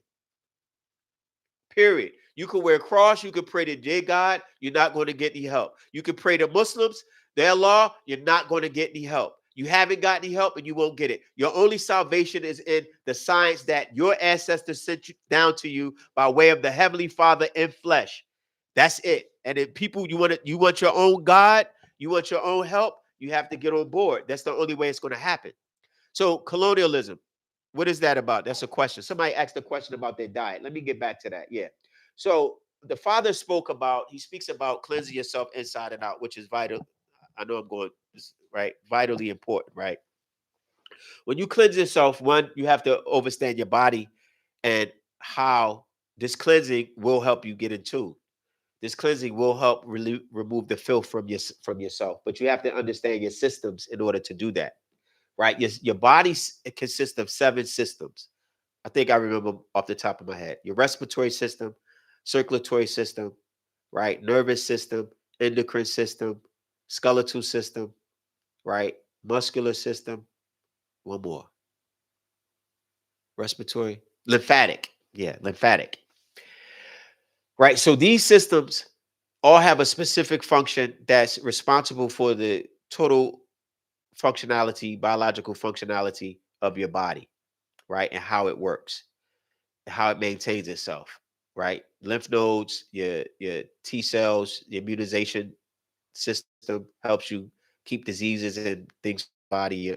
Obviously, blood, circulatory system responsible for transporting energy in the form of food, in the form of nutrients to the different cells of your body. And I think it's 76 trillion cells of your body.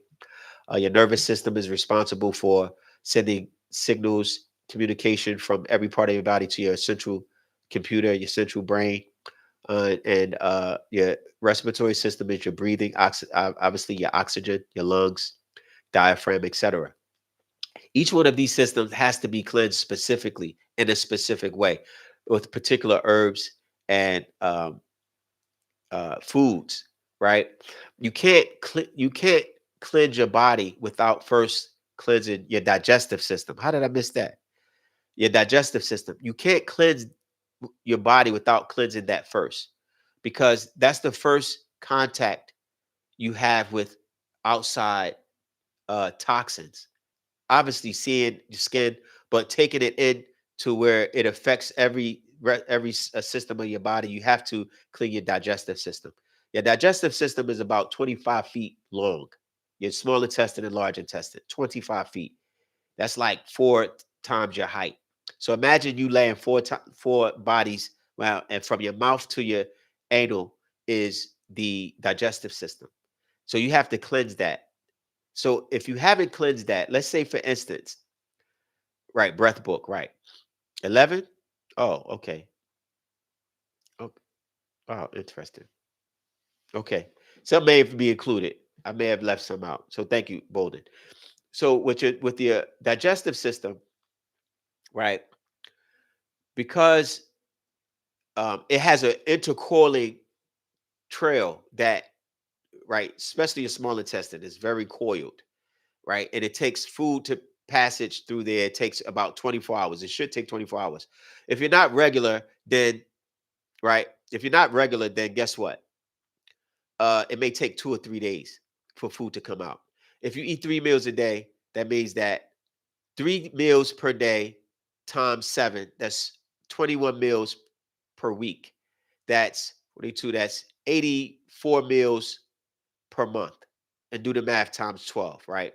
So 21 meals in your body. If you only go to the bathroom one time a day, then you're only eliminating uh a third of those meals. So you have 14 of those meals still in your body, still in your colon, still in your large intestines, where most of your fecal matter basically coagulates. It becomes rubbery, it becomes hard because you may not be drinking enough water, you may not have enough fiber in your system. So your body it makes it very difficult for your body to digest. And because of that, it sits, it protrudes, it becomes all types of bacteria and parasites just sit there. So if you continuously eat, especially if you're eating red meats, you should not be eating red meat. You should not be eating anything that is that has a high amount, that needs a high amount of uric acid or acid to digest.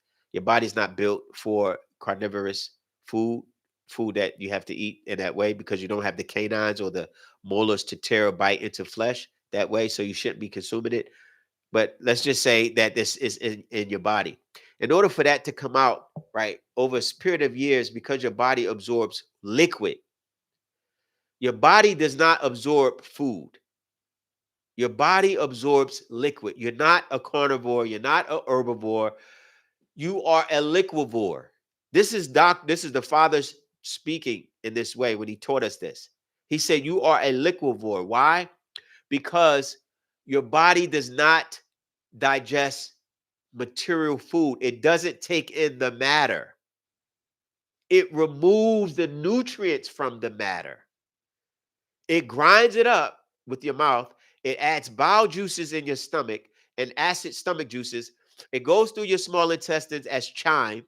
Then it goes into your large intestines where it's broken down further. Enzymes breaks down the molecular structure, whether it's muscle, tissue, etc. Then the cilia within your digestive tract removes the nutrients from it in the form of liquid, though. So just because you eat solid, people think, well, I'm a carnivore. You're none of that. What is that when you only eat seafood? They have this new term for only seafood eaters. Fruitarian is for fruits. Uh, Pescatarian. Yeah, pescatarian for seafood. You're not any of that, because everybody just absorbs the liquid. Now, the more dense the food is, it can be the more dense it is, obviously the heavier you feel and you feel fuller. So people say I'm full. You're not really full. You just ate a bunch of dense matter that made gravity fight you that much harder, and you lost. So you had to sit down because the dense food put weight on you. So you had to sit down, and eventually you lay down. They call it the itis, but it's because it's dense. It doesn't mean it's more nutrient. It doesn't mean it has more vitamins. It doesn't mean that your body is enjoying it because you feel full. All you did was take a bunch of dense matter food that may be lacking of any micronutrients that your body really be starving for. And that's why a lot of people are hungry, because you may eat and be like, I'm still hungry, because you're starving your body of nutrients, the nutrients that you really need. So to clean all of that out, it takes about, especially out your large intestine, it takes about 30 days. And it's a literal scraping of a certain amount of herbs that has to remove the plaque off the walls of your colon if you've never done it in your entire life. So you're not hungry because you're not eating. Most obese people are not, or overweight people are not eating because you're hungry. You're only eating because you're starving your body of the nutrients that you really need. You need to eat dense nutrient type food in order for you to feel fuller. But first, you have to remove the old gunk out of your body. And a lot of the diseases come from this. A lot of the diseases that we have come from something called auto intoxication. Auto intoxication is when your body, your large intestine, small intestine, it doesn't have enough room to get to the nutrients from the food you ate today, because the old plaque and fecal matter is a wall there. Imagine your colon, right? And then inside there's plaque, fecal matter that's built up on a wall, like a pipe that has clogged plumbing, and all of the sticky goo is on the walls or the lining of the pipe. The food is struggling to come through, right? As it comes through, your blood, small intestine on the walls has to pull from the food in order to enter the bloodstream, but it can't because there's a block of toxic waste on the wall of the colon that it can't penetrate. So you intoxify your own body automatically. It's called auto intoxication. Look it up.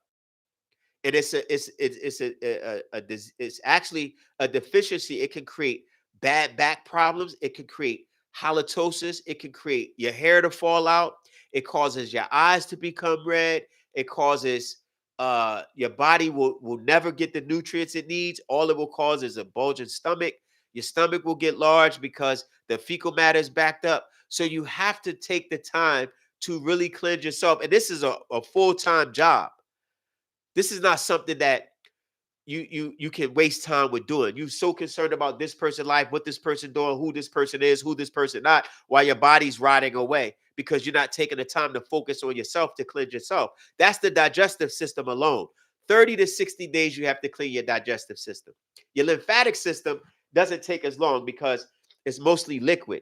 And you just have to maybe massage or stimulate the lymph nodes, which are under your shoulders, under your armpit, inside this area, your collarbone. You have them by your groin area.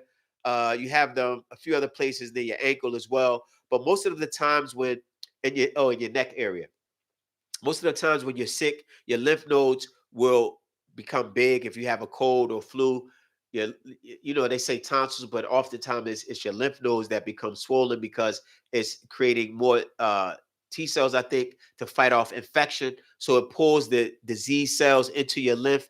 Your lymph actually has an army of, let's say, types of enzymes and antiviral, antibacterial cells that your T cells, right? Yeah, that fights off the infection, so it swells up your lymph nodes, and that's the way it eliminates it through the body, through the blood. So that's another system.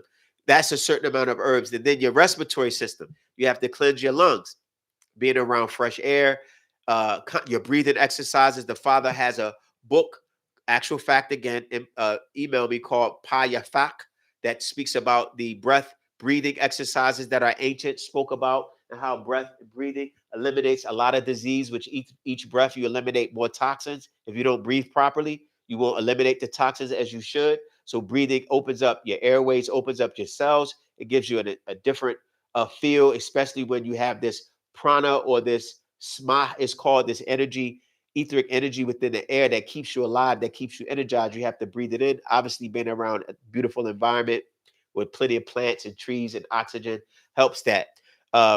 Sma, right. Also, okay, so that's your lymphatic system, your breathing system, your blood, obviously, we know how important that is. So you have to clean all of those systems. Take your time and study each one of those systems. I'm just giving you advice so you kind of, the person that asked the question, and see, I would suggest, now, I don't really like advertising or doing it because I'm not really it's no incentive for me except to help you all. There's a guy by the name of Bobby Price. Is a good brother of mine that I know. He's a doctor now. When I was in the States, we were cool friends. He has a YouTube channel that he has a detoxifying herbal concoction that he sells, and it's very good. It detoxifies your body, your skin, all of those different systems that you have. And also, there's a digestive.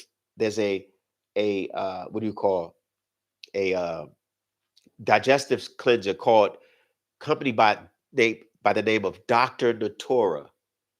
Now, I don't know why I'm sending people there, but it worked for me. I don't know. I think you should go to Bobby Price because he's one of us, and I'm definitely for supporting our own people in that way. But do that. Cleanse your body. Try to drink water. Drink more fruits. Take your time, because detoxifying can have a major. It's a beneficial effect in the long run, but it can shock your body, because your body is, if it's used to drugs, sugar, cut out all sugar. If you can, no sugar. I wouldn't suggest anyone drink any sugar, because, or take any sugar, because of the effects it has on your genes and your DNA, and how it suppresses your immune system. No sugar. Try to cut it out. It's the biggest drug in the world. Everyone is addicted to it. I think it's like 70. largest, it's the biggest drug, or the drug that most people are addicted to. I think like 60-70% of the people in the world. It's crazy stats on sugar. Look that up. Eliminate processed food. Yeah, and anything processed. Processed foods cause cancer. Eliminate processed meats. Eliminate hot dogs. Eliminate sausage, bacon. Doesn't matter if it's turkeys, whatever. Eliminate that stuff. It's all processed. It's cancerous. Certain countries don't even sell American foods that way. I would eliminate that and eliminate your oils, all your seed oils, sunflower oil, canola oil. If you want to use oils, use your natural oils, avocado, coconut oil, etc. So those are basic things you can do to start. But that's the best I can do with that. It's not medical advice. It's just a natural remedy process to assist in your journey of healing and cleaning, because this is something that the Father said that we should do in order for and drink plenty of water. Drinking water, your body's 75% water, so you should be drinking more than you eating. And drink water, foods, and eat water, vegetables, water, all water, all vegetables come from water, right? I meant to say water, dense or nutrient type water, fruits and vegetables. More water than anything, like your cucumbers, watermelons, and stuff like that. So I hope I answered that question. And for the most part, we've been rocking and rolling about 2 hours, right? That's cool. I hope we are now. If you're not a subscriber, we have some dynamic lectures coming up. I hope this was clear. If y'all have any questions about, we'll do a part two, because the questions uh the questions come in, and it kind of took us to another area. But this spiritual world and the frequencies, and understanding that your endocrine system is real important. I didn't get a chance to go over the various hormones that your endocrine system is responsible for, but I can do it on another time, because the information is all interlocked and interlinked. But our next lecture will be next week. I think we're going to go over the, any questions, please put in the chat, and share it as well. Subscribe. Next year, this is going to be the biggest podcast. We got a lot of things that's going to take place. We have guests coming on.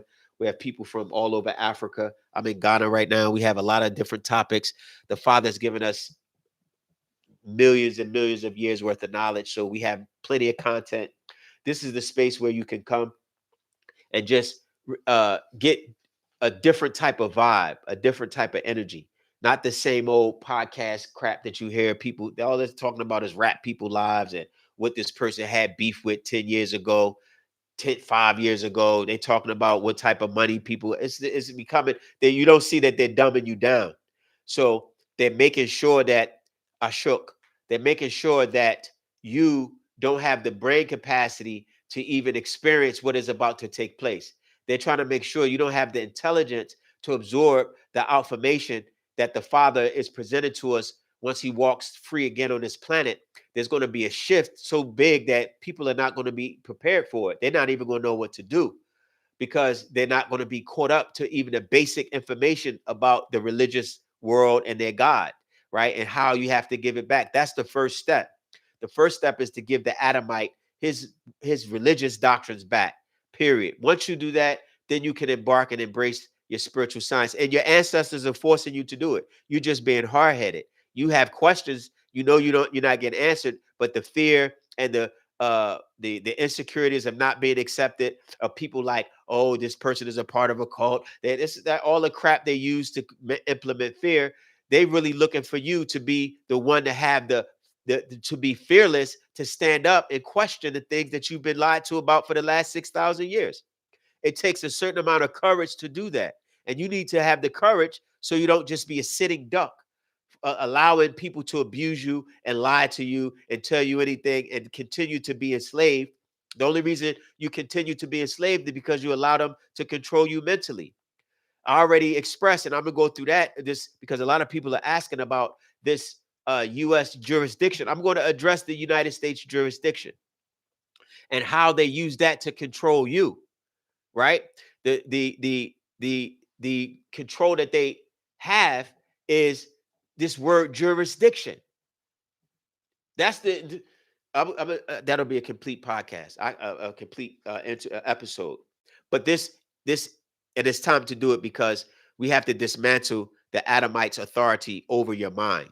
And you'll see how clear it is once you understand what jurisdiction means. Jurisdiction is where they carry out all of their activities on this particular word, jurisdiction. I have the jurisdiction to bring you into court.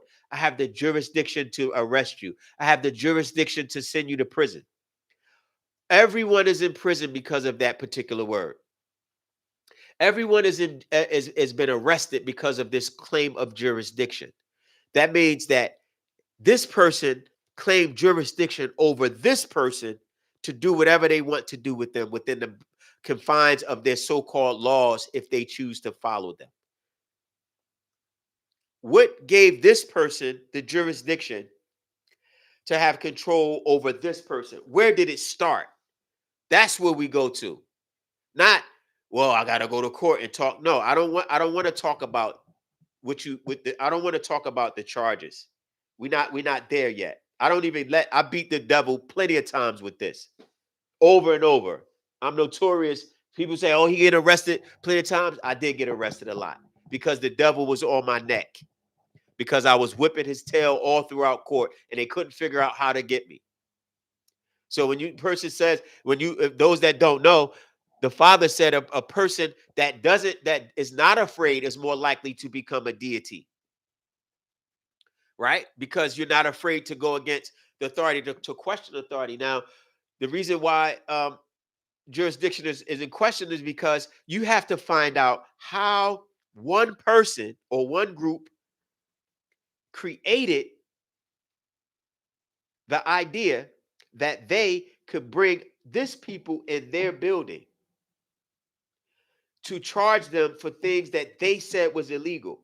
Where does that start, and how do you consent to the jurisdiction in that way? Are you able to give a person the authority to say, you can bring me here in iron cuffs, sit me down, and make me go in trial or take a plea of guilty or innocent so you can charge me? Where did you establish that authority? That's where you have to find out. That's how you have to find out. That's how you become free. When did you lock the gate? When did you lock me in this area right here? Show me that. And once you do that, you'll be able to free yourself from any situation.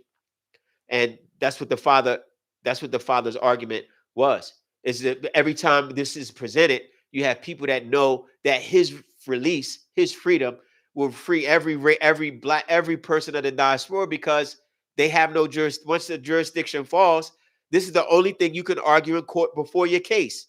If you go to court and you walk into court and you address jurisdiction before you address the charges, say, Judge, just explain to me what gives you the authority to bring me in this building. This judge, this prosecutor, I'm challenging that. I want to challenge that jurisdiction. Prove to me that it exists. That's why jurisdiction has to be established before the case moves forward. But if it's found out that you fraudulently adopted it, then it can be addressed then. But that's a whole nother podcast. But we have so much to address, so much information to go over. And your topics, if you have things that you would like to, let's say, hear or hear about, then let me know.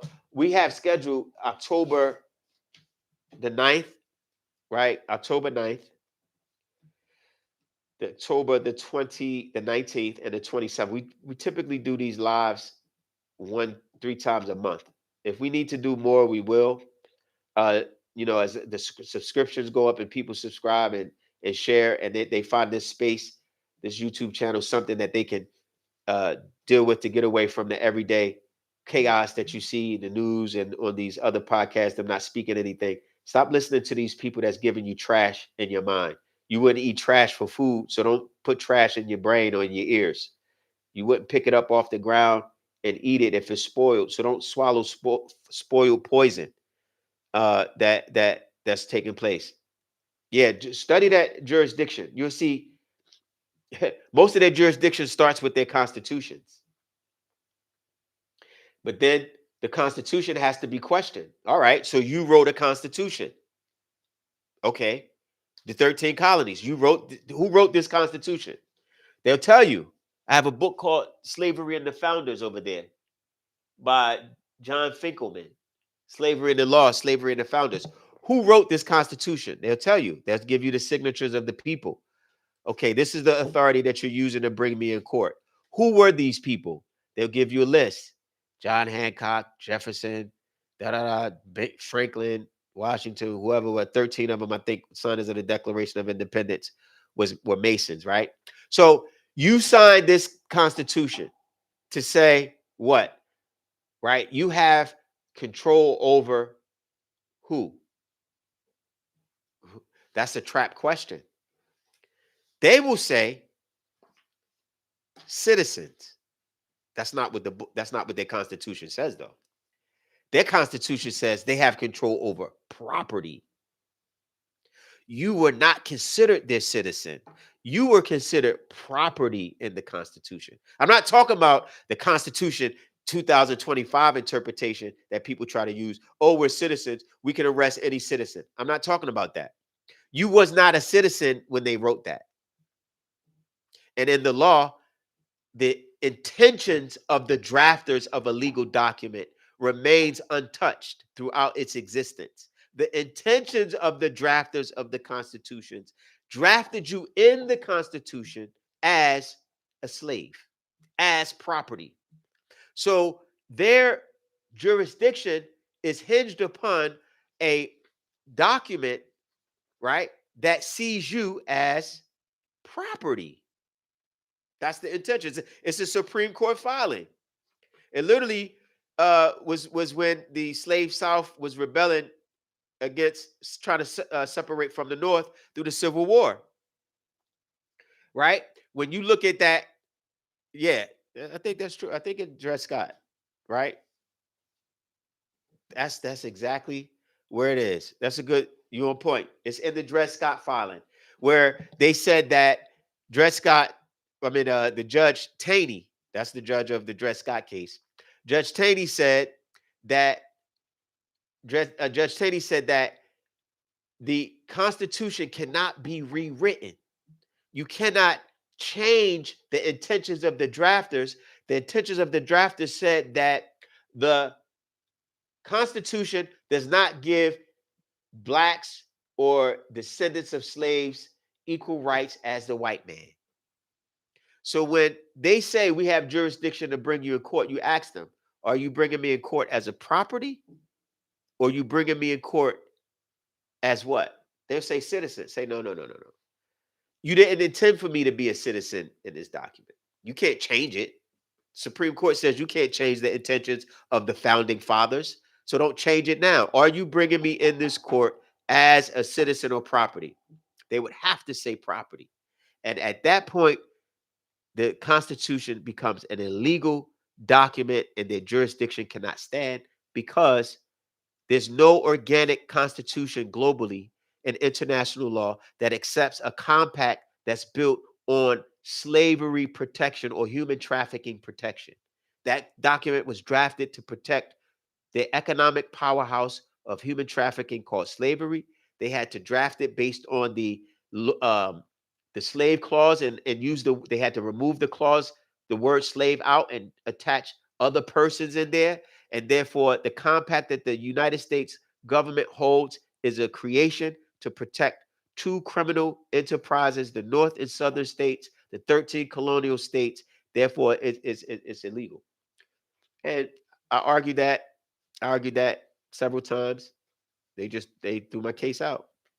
I told them, I'm saying that's just how it is. It's simple. It could be walked through. I'm not saying nobody don't people start emailing like I got a case. Now, if you did something you ain't supposed to do, then that's different. But it speaks for itself.